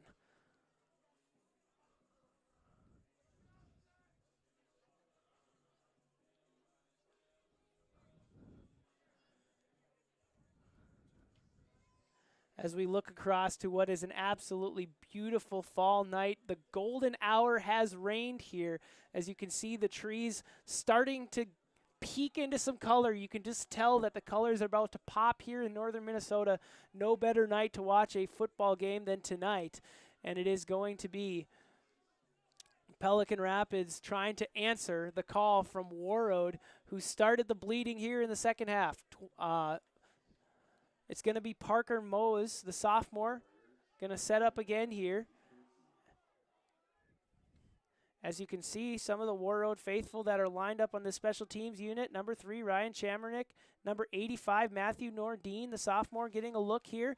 It is going to be Ethan Eisman. Back to the middle of the field, makes a man miss, makes another man miss with a cutback, and down here to the left side, he's going to get run out of bounds eventually by number 49. That's going to be Logan Gustafson making the play for Warroad, but not before Ethan Eisman brings it up to about midfield. They're going to start this possession in Warroad territory, as the nose of the football going to be just over the 50 here. And that's where the Vikings will start this drive. They switch footballs, get the Vikings desired football in here. Grady Larson standing on his own 45 in the shotgun. Mark Kamiga to the left. They're going to hand off Kamiga up the middle. He gets nice blocking from his defenders, breaks it out to the left, tries to cut back across McLean Hovland and runs into his back. And Hovland, nice blocking downfield, ends up taking a hit from his own man from behind. And Kamiga is going to fall down after a gain of about 16 down to the 34-yard line. Nice job by the offensive front of Pelican Rapids there, getting things going.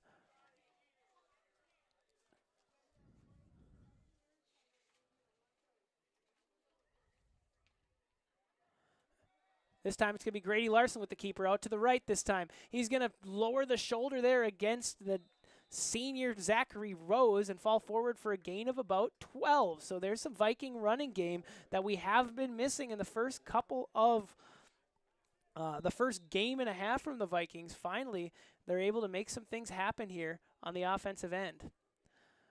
It's a good time to mention the offensive front for Pelican Rapids. Number 73, Willem Pesch on the left tackle. Left guard, Eli Valdivinas. Center is 78, Edwin Escobar. Right guard is Austin Kleinschmidt. And then the right tackle here is number 64. Let's make sure we get that right. That is Maddox Vondra over there on the right tackle for the Vikings. So give credit where credit is due. The big boys up front have been making plays for the Vikings in this drive, getting some space there for the running backs in the last couple of plays. And that play is going to go for just 2 yards. It'll be 2nd and 8. Pelican Rapids now driving inside the red zone as they stand on the 18-yard line of Warroad, looking to make something happen. 2nd and Grady Larson, back to pass, trips right, rolls to the right, throws back across his body towards Miguel Torres. Torres was engaged in a block there downfield. And so Torres not looking for that pass. For Larson, dangerously throwing across his body back into the middle of the field, and fortunately for him, nobody was there.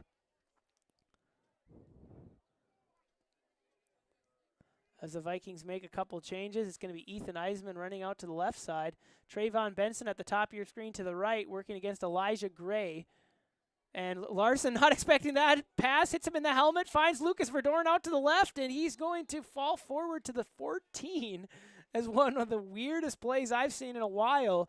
Grady Larson not ready for the pass, hit him right in the face mask, bobbled into his hands, threw out the lateral to the left, and Verdorn is going to get a 4-yard carry there. Not a pass, but a carry because it was a lateral.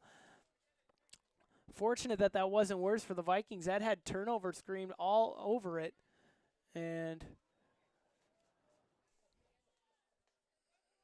Vikings fortunate to have a 4th and about 4 here as Larson back to pass, throws it over the middle. Couple Vikings. It's Trayvon Benson who ends up with it. I thought for a second it was Miguel Torres who was going to make a play, but instead Trayvon Benson was there behind him to make that catch. And the Vikings celebrate across the field. You can see Miguel Torres also in the mix of that pass, kind of hobbling off, and we're hoping that he's all right here as he walks towards the bench in the middle of the field. Looks like he's dealing with a bit of a Charlie horse of some kind in his right leg. 2-point conversion here for the Vikings after Trayvon Benson gets another receiving touchdown. Tries to throw it out to the right here. That was number 4, I believe, Bricker Haugrud, trying to make that play on the right pylon, but a little bit too wide of a pass from Grady Larson, and it's going to be another 2-point try, not converted. But for the Vikings, it is another touchdown, and they now lead 40-7. With 7 minutes and 7 seconds remaining here in the third quarter of play, Vikings with a 33-point lead. As you can see, the team huddles in here for kickoff duties. Coach Mitch Verdorn, as well as Coach Justin Verdorn, an old couple alumni there of the Pelican Rapids Vikings, getting the job done. Also, Coach Ryan Beachy, Papa Beach, talking to his players and special teams here as they jump into this game. Looks like read off a couple players here that are in. Number 25, Aiden Checo D'Souza, as you can also see way on the left side here. Number 28, that is Brody Peterson. Number 1, Mark Kappinga. Number 17, you can see there, Brenner Fredrickson. Number 10, Andrew Checo D'Souza. Number 25, we already mentioned Aiden Checo D'Souza, the 2 Checos right next to each other there, Lucas Verdorn. Number 6, Jack Bergquist. Number 22, Jackson Heinzelman. Number 18, CJ Fay. And finally, on the far side there, number 35, as I will stand corrected, that 35 is Andrew Checo D'Souza. Number 10 is Calvin Norton there on the top side, as that kickoff by Trayvon Benson is going to go out of bounds. As some funny extracurriculars there happening in that meaningless kickoff that went out of bounds. Warroad will appreciate that as they're going to get this ball on their own 40-yard line. The chain gang's going to keep on walking. And they'll finally spot up here at the 35-yard line, 35 is where the thing will start here for the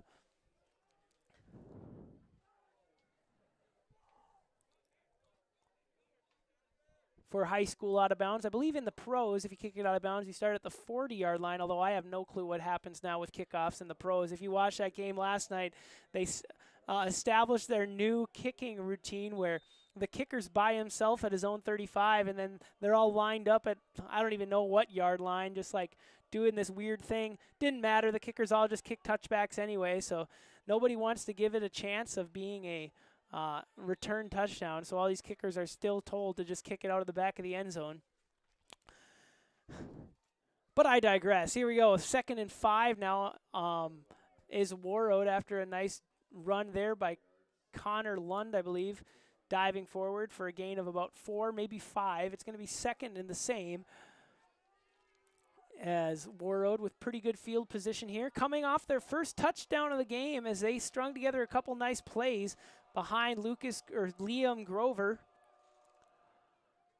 A nice little shovel pass on the inside. That's Zachary Rose. And after what was a nifty play, it turned into a short gain. Just a couple there for Warroad. It's going to be 3rd and about 3 on the 42-yard line of Warroad.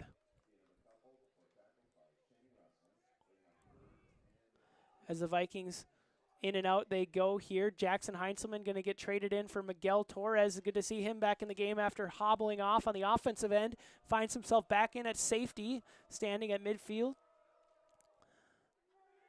Grover trying to make something happen, but it's Lucas Verdorn stuffing him in the backfield. Nice play by the linebacker, shooting through the gap and wrapping him up here for a loss of 1. So just like that, it's 4th and 4. So inspired ball there from Lucas Verdorn, making a play on 3rd down. We'll see what the Vikings can do going forward.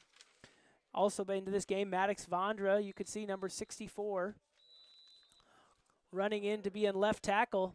And there's going to be a timeout called here by the coach, Brandon Barker. I almost said Bob Barker like I was watching The Price is Right or something. But Brandon Barker is going to talk things over on 4th down. I tell you what, the last time they called timeout on 4th down, it turned into a deep pass play between Liam Grover and Sam Hard that was incredibly well done. It was kind of a little bit of a fake punt as Grover was 7 yards deep taking that snap, and he ended up throwing a deep ball. We'll see what Warroad decides to do now. I'm sure the Vikings, whether or not he's 7 yards deep or 5 yards deep, is not going to be fooled by anything. Well, they might be fooled, but they're going to be expecting for them to go for it. I think they would prefer to just let them punt it away and let them down it wherever they want, as opposed to put someone back for a punt receiver. So you can see Trayvon Benson just 15 yards behind. You can see him on the right side of your screen. That is the nobody is deep for the Vikings. It is a full assumption that they are going for it. It looks like they're going to. They're going to give it sweep right over here. Running forward, does not get the first down. That is once again Teffrey Reeves who gets that little jet sweep to the right. And I'd say it's a jet sweep, but then he does come on the inside zone. He kind of comes inside the tackle instead of getting out wide. So regardless of the design of the play was not enough to get the 5 yards needed. And that's going to be it for this drive and the Warroad Warriors. It's going to be Pelican Rapids. I keep saying basketball. I'm still in the basketball season like it's March Madness out here. Someone tell me it's September already. 4:45 to go. And the clock is ticking, as it looks like running clock has ensued out here. The clock is still ticking as the Vikings have put in a second string crew as McLean Hovland going to do some quarterbacking duties. Little triple option here. Hovland's going to tuck it and run out to the left side. He's ripped down after a nice little gain of 5 or so to the left side. Nicely done, McLean Hovland. The second string quarterback for the Vikings, number 5, you can see walking back to the huddle. He did catch a touchdown before, so the junior getting a couple different looks at a couple different positions. He is going to play a huge role in this season. You know, even after the junior was not getting the starting quarterback role, his ability to fill many needs, potentially as a quarterback and otherwise as a wide receiver, are going to be necessary for the Vikings this year. And of course, I ramble on as one of the most consequential plays just happens there, as what a play by Connor Lund, the freshman, scooping and scoring off a miscalculation, a miscommunication between McLean Hovland and Ethan Eisenman. Hovland tried to dish it here, and I wonder what's going to happen between Beachy and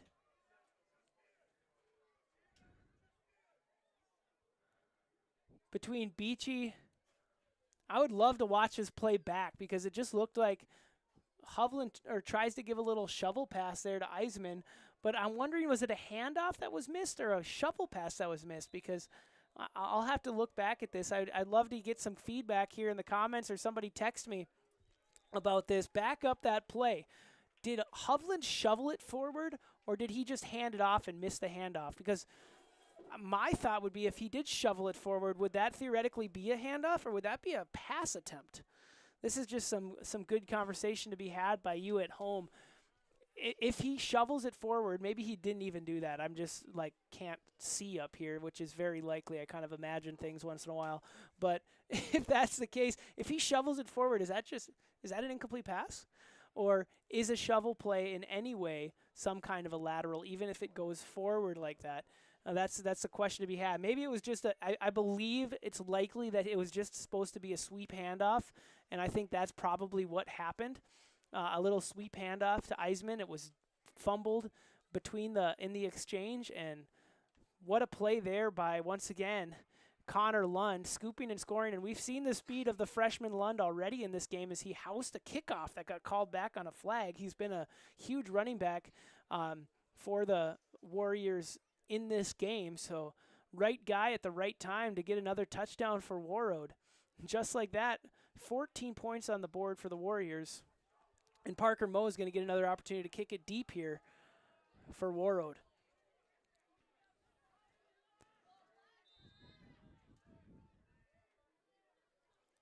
Mose steps into this one, spiraling kick that ends up at about the 15, just falling on top of it's going to be Ethan Eisenman.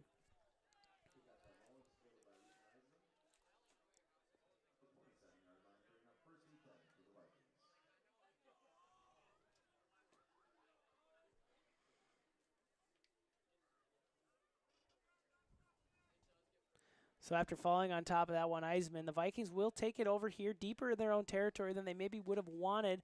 The 27-yard line, that'll be all right.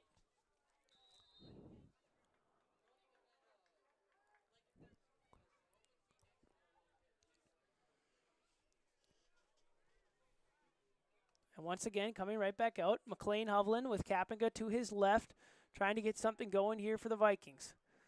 Hovland throws a little bit of a screen out to the left to Ethan Eisenman, and now Eisenman making a couple guys miss, cutting back to the right, dragging a man forward and making a nice little 17-yard pitch and catch gain there from Ethan Eisenman. Nice connection here between Hovland and Eisenman right after the miscue on the last possession. Hovland goes right back to the sophomore Eisenman, and he makes a nice play down the field for 17. And the Vikings looking to keep the tempo high here. Hovland stays in the no huddle. CJ Fay into the game on the right side, as well as Eisenman at the top of your screen.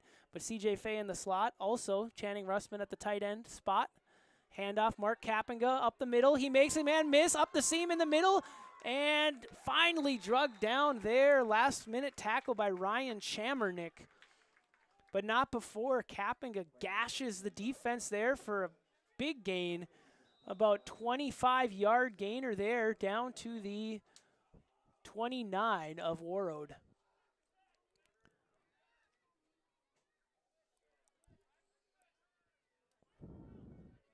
Vikings keep the tempo up here.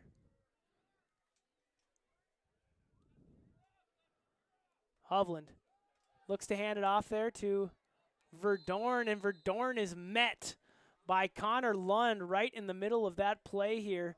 So smacked in the face after Verdorn caused a tackle for loss. He now jogs off the field after getting tackled for a loss. And a loss of 1 there for the Vikings. Going to be second and 11 now.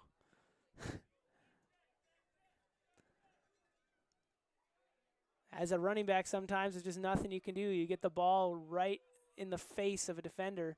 Well done, Verdorn, just to keep that from being a turnover. And now that's a fumble there, and the Warriors are going to fall on top of it. Nice play. Strip sack there from Logan Gustafson, and falling on top of it is Cody Varnloff. Wow. You saw McLean Hovland scoot out to the left. I thought he was going to make some space, but closing the gap and so fast is Logan Gustafson, and putting some pressure on are the Warroad Warriors. And just like that now, it is a 26-point game, 40-14.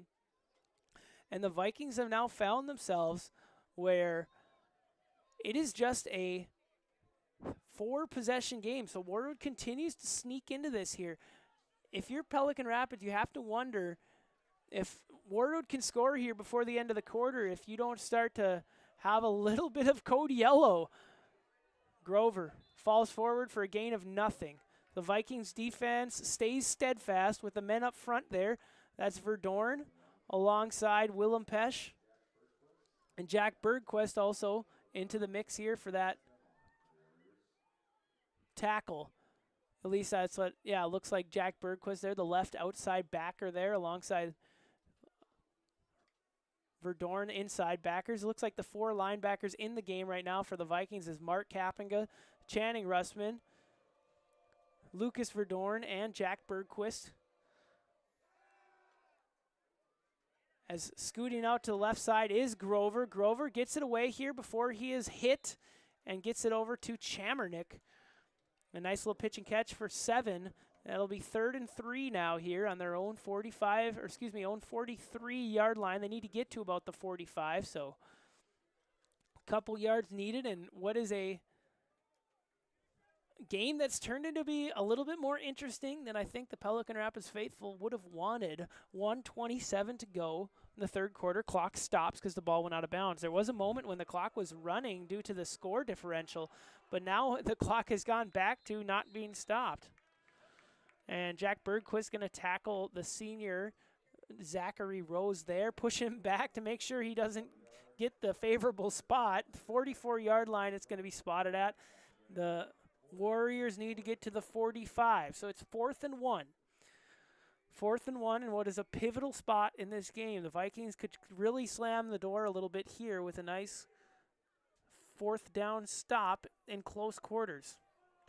Warroad needs to make something happen to keep this game at interesting levels. Liam Grover taking the snap. He's going to have a keeper here. Hesitates in the backfield. Now scoots out to the left. He has space, has all kinds of space.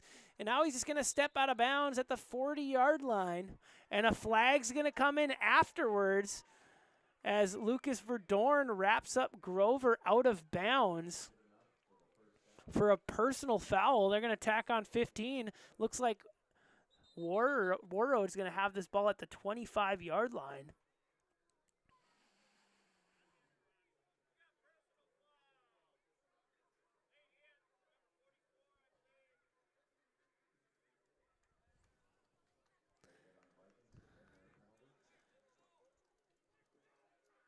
And so that was a tough play. Lucas Verdorn did not look like a malicious hit by any means, but it looked like it came in late as Grover sidestepped out of bounds but didn't fully commit out of bounds, just kind of tiptoed around at the sideline. So Verdorn engaging that tackle far too late. Personal foul. Now Warroad has it on the Pelican Rapids 25-yard line. Once again, they are threatening. Zachary Rose once again bottled up by the Vikings inside. Host the Vikings on that play. As one of the men is Austin Kleinschmidt, number 58, who was in there for the tackle. He was stretching out his right calf, as many members early in this season of the Vikings and Warroad alike are stretching out different cramps and nicks and the classic things you see on Friday Night Gridiron. Plenty of high school players working out little injuries here and there. But regardless of, that's going to be how the third quarter ends. So we're going to reset the clock to 12 minutes left in the fourth quarter. It is Vikings 40, Warroad Warriors 14. I am talking with urgency. It really is not an urgent situation for the Vikings. They have a comfortable lead at 26 points, 4 scores.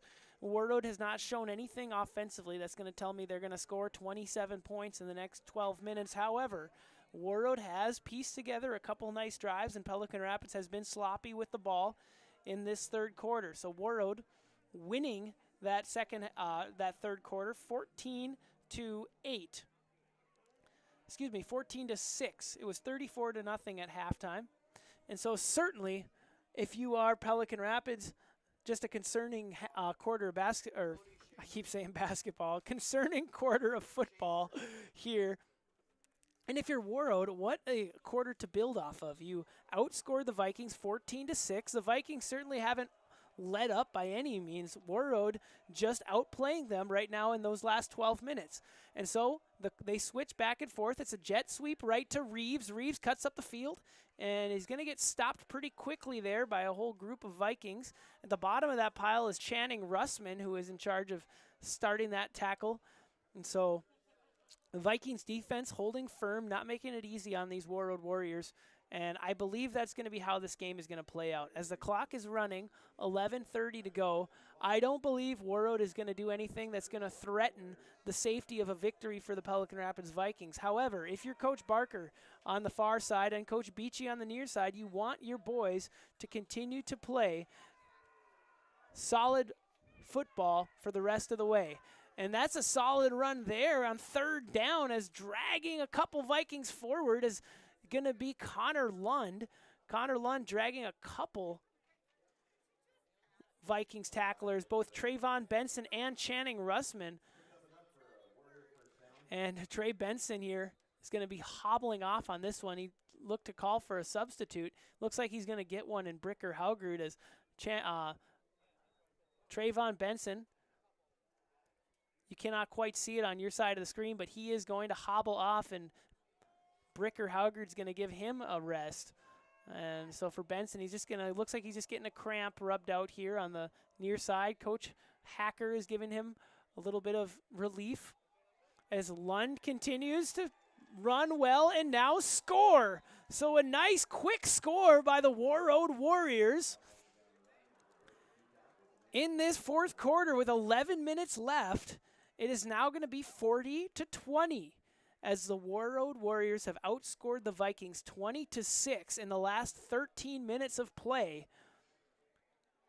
Now they only have 11 minutes, and if they continue this pace, they're going to make things interesting here as time's about to expire in this game. It's going to be Parker Mose setting up one more time for a field goal, this time to the north side of the field. It's their first time scoring on this side of the football field. Mose, this one is a line drive and shank to the left. So Mose, after having a few very nice kicks, 2 extra points good, he's now 2 for 3 as he missed that one out to the left, a little low and outside. A Blair Walsh miss to the left for all of us Minnesota faithful fans. And I got a couple squawks over here from the press booth on the other side over. That's some heartbreak that we can all relate to, whether we're Warroad fans or Pelican Rapids fans. That's going to be a prettier score, I would say, though, is it's going to be 40-20. 2 even scores on either side. Pelican Rapids doubling up the Warriors right now, but Pelican Rapids stifling right now. They are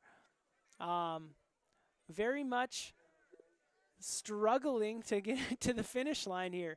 One of those, it's like if this was a marathon, they'd be walking in the 20th mile, and they still have 6 miles to finish here. There's still 11 minutes in this football game, and the Vikings have to continue to – they just got to be sharper. They got to limit the turnovers. They've had now 2 turnovers that have led to scores.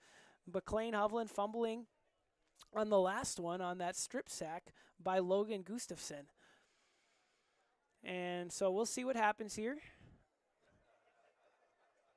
as Vikings continue to scramble around players.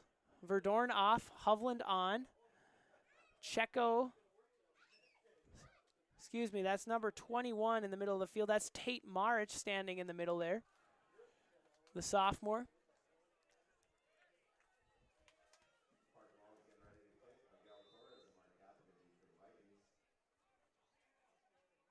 Mose End-over-end kick going to be fielded there at the 18-yard line, picked up by Channing Russman. Russman's going to run through a couple players and fall forward to about the 40-yard line. And so the senior trying to galvanize the troops a little bit here, get some momentum back for the team in black.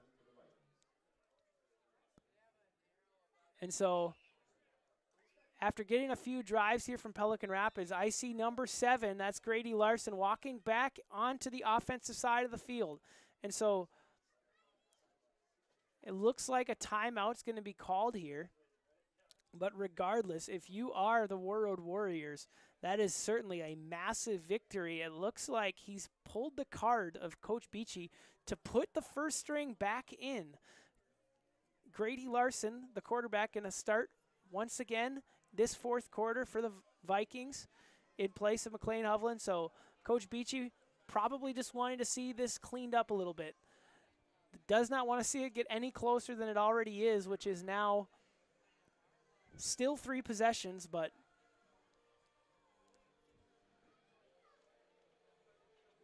certainly getting worrisome. You can feel the squirming happening here on the steel benches on the west side of Chauncey Martin Field, as many of the home faithful getting a little colder, getting a little chillier, squirming around, shaking a little bit, shivering, maybe out of nerves, maybe out of the sun going down here over the Red River Valley, one or the other, over the lakes area, I should say. But it's going to be Larson here, standing on his own 35, looking to his right, bobbling that snap, but getting it to Mark Kapinga. Kapinga has all kinds of space on the right side. He's going to cut forward here to the 50. Now to the Warroad 43-yard line. He falls forward. Finally tackled there by Warroad number 52, Will Anderson. But not before Mark Kapinga starting to open things up here in what has been a very good running attack in the second half by Mark Cap. He's banged up a little bit after that run, however. He's still in there to the right of Grady Larson. Grady Larson, hockey flow, playing a hockey school. Handing off to Mark Cap again, falling forward for a gain of about 3. Looked like he was bottled up pretty good, but it was Austin Kleinschmidt, the lineman, also kind of pulling him forward, making sure he fell forward and not falling backward. So a gain of 3 was going to put them on the 40-yard line now of Warroad. This is exactly what Coach Beachy was hoping for. 2nd and 7. They want to have a nice, methodical, statement-making drive here that ends in a touchdown for the team in black. Eisman taking a dragging number 77 with him. Cale Thompson able to drag him down from behind, but not before he gets about 4 here, so it's going to be 3rd and 4. After a gain of 3 or 4, I suppose. It's going to be 3rd and 4 here for Pelican Rapids. Larson hobbling back here into the huddle. Looks like they'll go a little bit of no huddle. And everyone gets the play on their wristband, and they go from there. Lucas Verdorn, Miguel Torres left. Channing Russman also moving to the left. A little bit of a sweep play, screen play. Russman has enough space, falls forward. He's going to get the first down as Grady Larson also symboling first down. Well-executed play by the Vikings. And that's going to move the chains and, importantly, keep the clock ticking after this. After the chains get reset, they will wind the clock once again. Nice play by Channing Russman after a nice return on the kickoff by number 11 Russman. He just makes that nice little bubble screen catch and run for about 7, getting down to the 30-yard line. The next first down for the Vikings would put them in the red zone of the Warroad Warriors. This is that type of territory where Larson has aired it out in the past, but they are trying to milk some clock here, so they decide to shovel it right to Russman again. Russman breaks a couple tackles, goes forward, pushes the pile, and now it's a scrum right there inside of the 20. Another first down, Russman dragging a couple defenders and emphatically coming out of the pile, trying to get his boys hyped up here. Number 11, Channing Russman, the senior, putting the team on his back, letting those deadlifts he's done all summer show up on the stat line here tonight.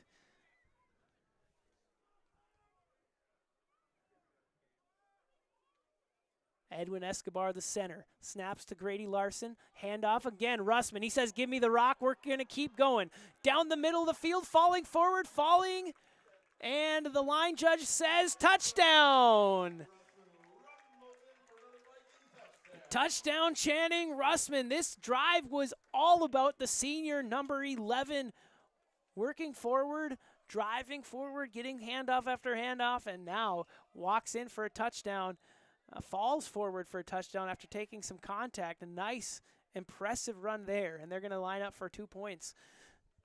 46-20, as you can now feel a sigh of relief from the Vikings faithful as they put this back into an unreachable margin of 26, and looks like it's going to stay 26 as that pass falls incomplete over the middle of the end zone field there. Vikings 2-point conversions have not been good to start the year, and they continue to be a little bit shaky here on that last one. But regardless, the offense has been prolific. Grady Larson, solid first half, came in there to right the ship for the Vikings. Didn't have to do a ton of passing. He just had to hand it off to Channing Russman and let him cook. And now there's 8:13 to go in the fourth quarter. Vikings up 26. It's back to a 4-possession game. And you have to believe, if you're the Vikings, you can breathe easy and let this kickoff happen here. And if you're Warroad, you just have to continue to take confidence on the offensive end, go about your business, continue to execute play by play, and get better. As mentioned, Warroad is going to be hosting Park Rapids area next week. And so that will be their first home game of the season, not happening until September 13th. That is September... September 13th next week will be their next game. For Pelican Rapids, they're going to be tested early now, as they're going to be facing the Barnesville Trojans next week. They're going to go over to Barnesville, as the Vikings are going to go on a 3-game road streak where they'll have to go to Barnesville, Crookston, and Frazee. But as always, that's the big one circled on the calendar for many. The Barnesville Trojans, who have been to the state tournament a couple years, or the state championship game a couple seasons in a row, always a big circle on many people's calendars, and it's no exception the Pelican Rapids Vikings, who have found themselves coming up short to them in a couple section championship games in the last couple of seasons as well. Getting the kickoff duties there for the Vikings that time was number 12, Jimmy Salazar. And so for Salazar, the freshman, he's able to get a kickoff. That was exciting for him. And Warroad will take over here. And for them, it looks like they also have, they're going to stick with their varsity crew. Their first string squad is going to be out there. Liam Grover going to try and build off of some of that momentum that they've shown. As there's a nice pitch and catch there. Grover to Billingsley. Billingsley on the slant pass. Nicely done there. Glad to see Billingsley make a catch out of there. Able to see another pass after what was an exceptional pass from Grover in the early third quarter. Billingsley just unable to make that play deep down the sideline. And so good thing for Billingsley to get a little bit of redemption on a pass play there. So Billingsley comes down to the bottom of your screen, as well as looks like that's number 3, Chamarick here on this side. But it's going to be handoff to Connor Lund, the freshman. Dragging forward, now a fumble on the floor, picked up there by Jackson Heinzelman, and we're going the other way. There he goes, Jackson Heinzelman to the 20, and he's drugged down. Another fumble, and hold up, we'll have to see here who it's going to stay with Pelican Rapids. Oh, that was all kinds of entertaining from up here. Jackson Heinzelman gets the perfect bounce and was off to the races, and you can see him running back this way. Just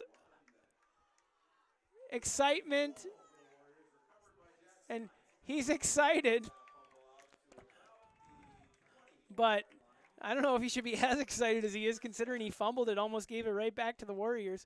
But regardless, that was exceptional. What a carry. And Heinzelman almost housed it. But it will be the Vikings and McLean Hovland who's going to walk back out here after Grady Larson came in for one more drive. They're going to be alternating back and forth. Number 5, Hovland takes the snap with Kapinga on his right side. Handoff, Mark Kapinga to the left. Gets through one man, stiff arms another, running to the right, and he's tumbling down to about the 5-yard line. Wow, he just burst out of the pile there. Looked like he was...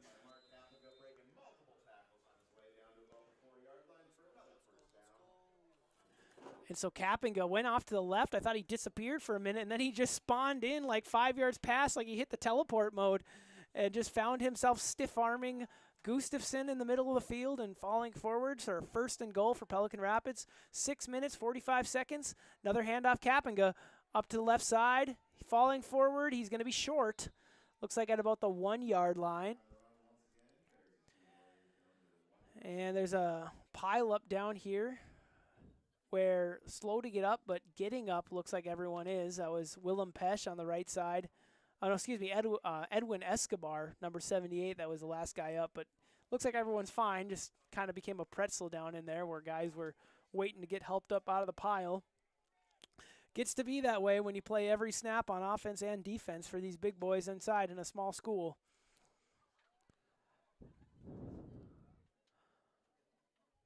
Hovland looks to go to the right, tries to carry it himself, gets met by a host of Warroad Warriors. Nicely done there. On that pile for one is Connor Lund, but also at the bottom of the pile there, number 77, that's Cale Thompson, just bottling up McLean Hovland as he's punished there for trying to take it up the middle.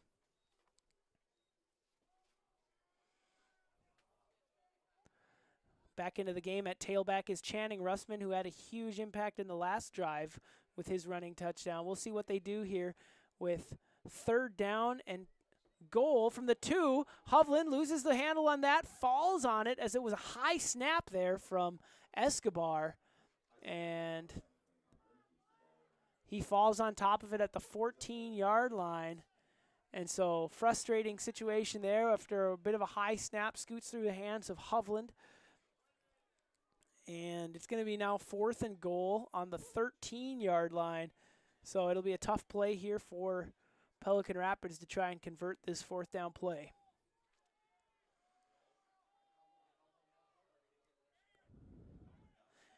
If you're just joining us, it's been a roller coaster. 4th down and 13 here from the Warroad 13. A whistle sounds as it might be delay a game. I'm not sure. A timeout. We'll see what happens. Coach Beachy wants to talk things over, but that's going to be, the second timeout taken by Beachy here in this half, so he has 1 remaining.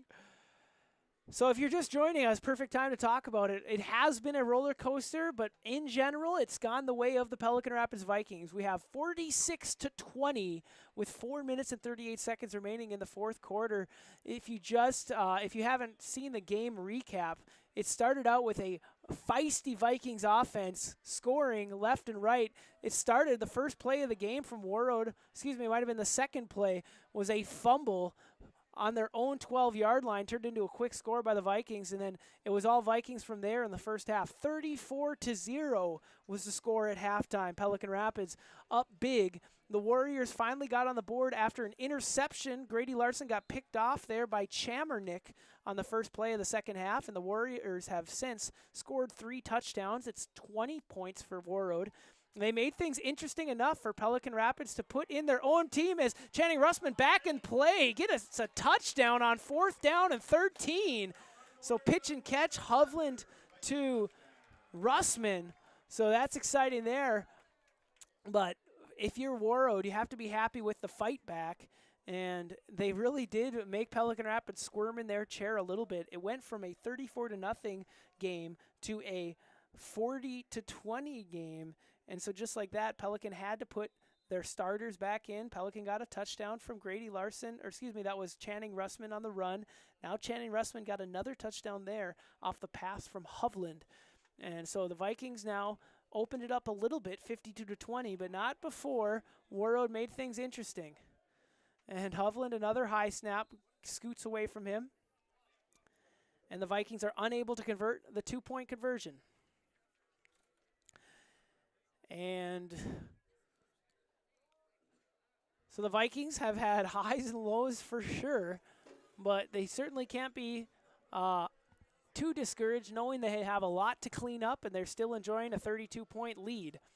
And for Warroad, you have to be encouraged from putting 20 points on the board after not scoring any points against their first game to St. Cloud Cathedral, now scoring 3 touchdowns just in the second half. They are gaining a bit of momentum off the back and body of work of some nice plays from the senior quarterback, Liam Grover, as well as some nice runs from the running back, Connor Lund, and then a couple nice moves. That's a freshman, Connor Lund, by the way, and a couple standout plays on defense, specifically Ryan Chamernick, the defensive back, coming up with the interception that led to a touchdown.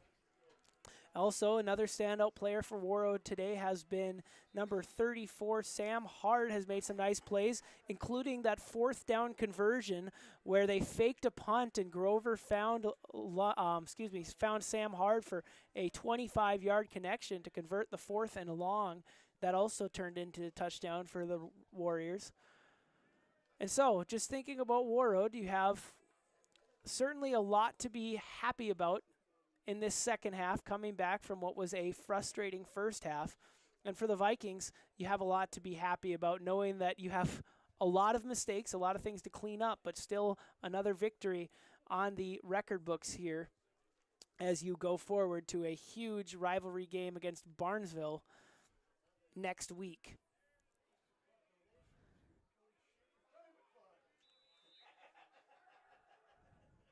Taking a look at other games around the Heart of Lakes Conference, Barnesville ended up winning their game against Roseau 56-12.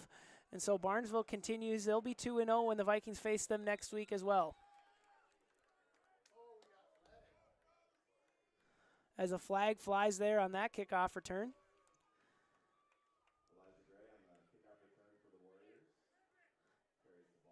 Other game happening around the area right now, Hawley is up against Frazee 28-0, so that's nice for the Hawley Nuggets.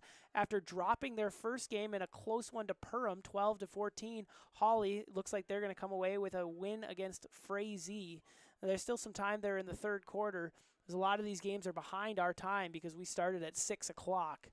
But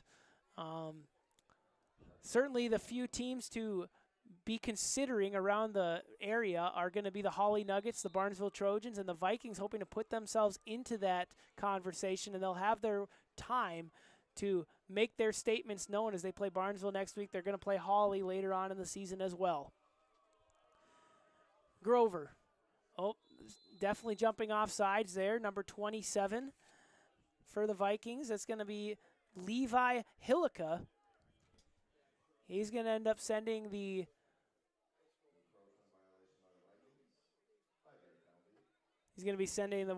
Warriors 5 yards down the field. It's going to be 40.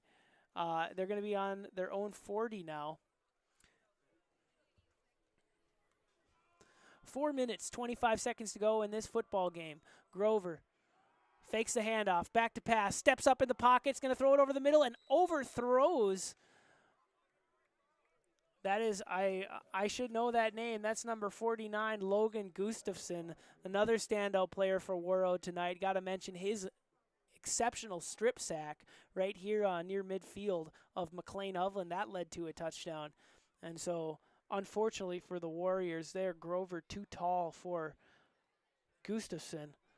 But once again, two players specifically, the senior Grover and the junior Gustafson, who've made some nice plays for the Warriors tonight. That's a handoff up the middle here. That's Connor Lund, and Lund breaks through the defense and almost houses it until he's finally brought down there by number 21 of the Vikings. That's going to be Tate Marich saving a touchdown. He might have had to pay the price with a face mask or horse collar. We'll see what the call is here, but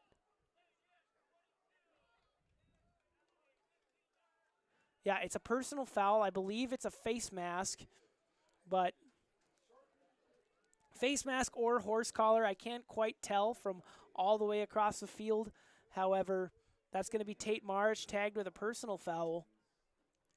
And it's going to continue to walk down what already was an impressive gain by Connor Lund. It's going to make it even more, half the distance to the goal. And Setting up shop right at the 20 in the Pelican Rapids red zone is going to be the Warroad Warriors, trying to add on to what has been a nice second half of football from their offense, trying to build that momentum and that confidence going into their game against Park Rapids. Grover takes a snap. Hands off here. No, he's going to keep it himself. He'll go out to the right, face one man, break a tackle on the right side, fall forward for another first down as he's able to slip the tackle here of number 35. That is Andrew Checo D'Souza, who couldn't throw him down the first time. And Grover, shimmy shake, even gets out of bounds, stopping. Oh, no, he does not. Stays at, he stayed in bounds, so the clock continues to tick. 3 minutes, 36 seconds to go in this football game. As Warroad not hurrying by any stretch of the imagination, but just continuing to confidently huddle and make plays here. Down in first and goal. Grover looks to hand off Lund. Lund out to the right here, outside zone play. He's tackled there nicely by number 72, Eli Valdivinas.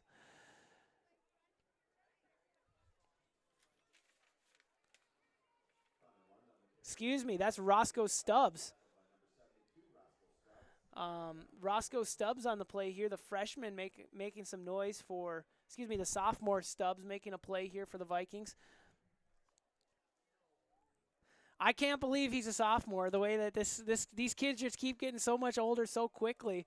I remember Roscoe as a little 8th grade basketball player playing for me, and now he's just a sophomore just like that. Big man on the inside making a tackle here against the freshman Lund. And a procedural penalty, it's going to be an offsides or an encroachment penalty on the Vikings, bringing things just a little bit closer and stopping the clock. 2:35 to go in this game. And Warroad is very much knocking on the door. They are inside the 5, down to the 2-yard line. Second and goal.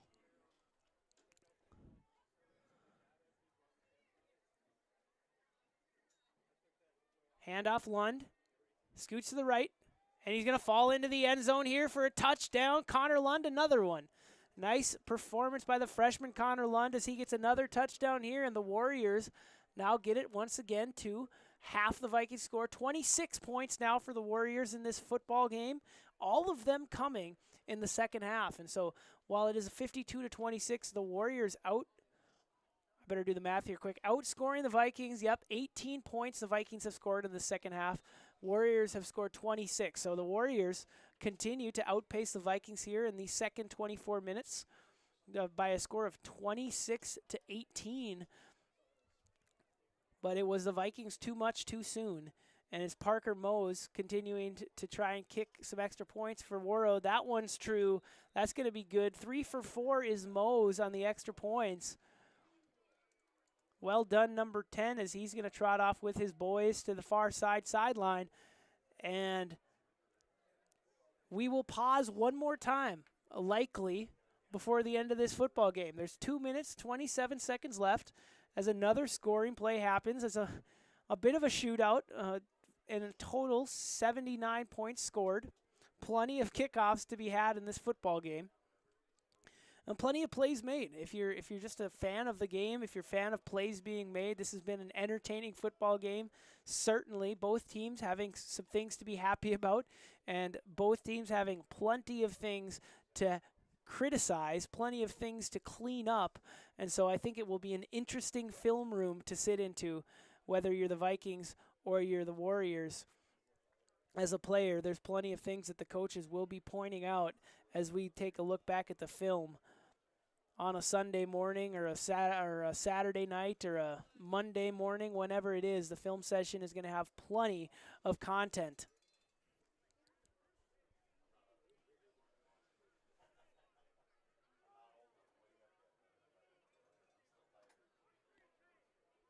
Mose gets the ball here from the line judge, sets it there on the 40. End over end, tipping back. Looks like the football they're using here. Laces out. Mose looks to his left, look to his right. Did he count for 10? Yes, he probably did. Nice high kick there. We're following the ball in the air. Nicely done. Caught by Channing Russman. He's been playing some inspired ball, but he's just going to fall down. And hopefully he's okay. Yeah, he just slipped there on the turf. They'll fall across the 40 to the 41-yard line is where the Vikings are going to set up another drive.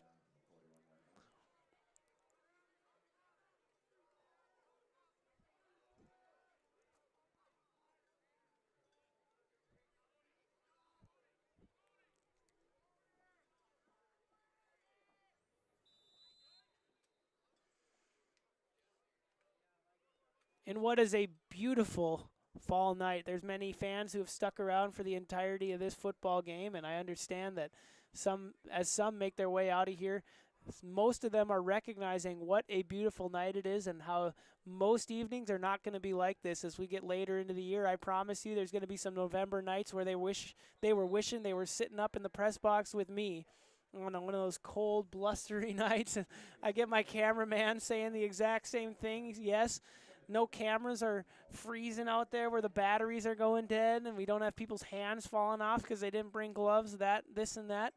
And this is a great moment to recognize once again that this is a student-run crew we have here. Vikings Channel 2. We have 3 students here. We have Ebe Sarich here, main producer. Aiden Rotz, our main cameraman. Also Jaden Peterson down here, our secondary cameraman.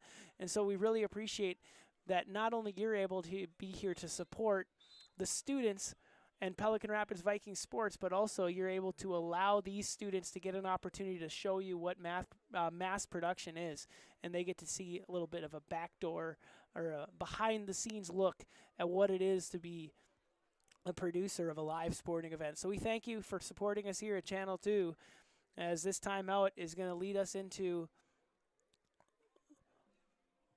what I would call a 2-minute warning if there was one. 2 minutes, 18 seconds, clock is stopped. Vikings up 52-27 as they're hoping to have a drive that sustains themselves to the last horn here. It's that time of night. The press box is playing Kenny Chesney on the radio here. I'm surprised they're not playing Boys of Fall, but I'm guessing that'll make it on the post-game playlist, I'd have to imagine.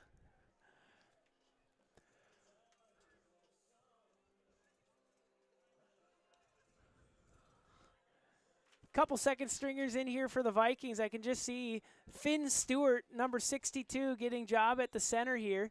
He's snapping to number 2, the JV quarterback here. That is, I better take a look. Handoff 25, that's Checo D'Souza. Aiden Checo D'Souza specifically. And Trey Dawkin, that's number 2, the freshman Trey Dawkin getting the look here at quarterback. Finn Stewart, number 62 at center.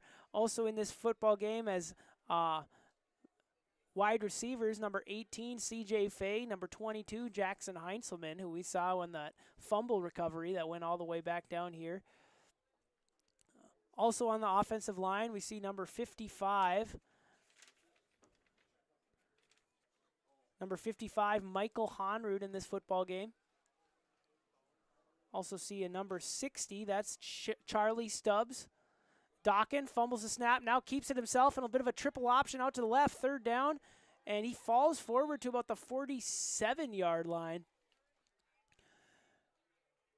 As that was a 3rd down run, it's going to be 4th down and about 3. There's 1 minute and 10 seconds on this clock. The Vikings can finish this game out if they convert this 4th down. As Finn Stewart hobbles off here, coming in for him, number 27. That's going to be Levi Hillica.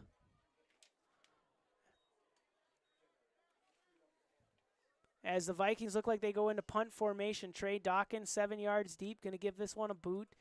As the snap goes, he faked a pass, and he kicks it.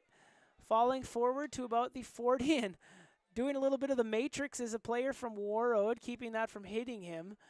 And that would have been a disaster if you're Warroad, if there were more than 35 seconds left in this game. So Warroad's going to get the last laugh. They'll have 1 snap here. We'll see what they do with it.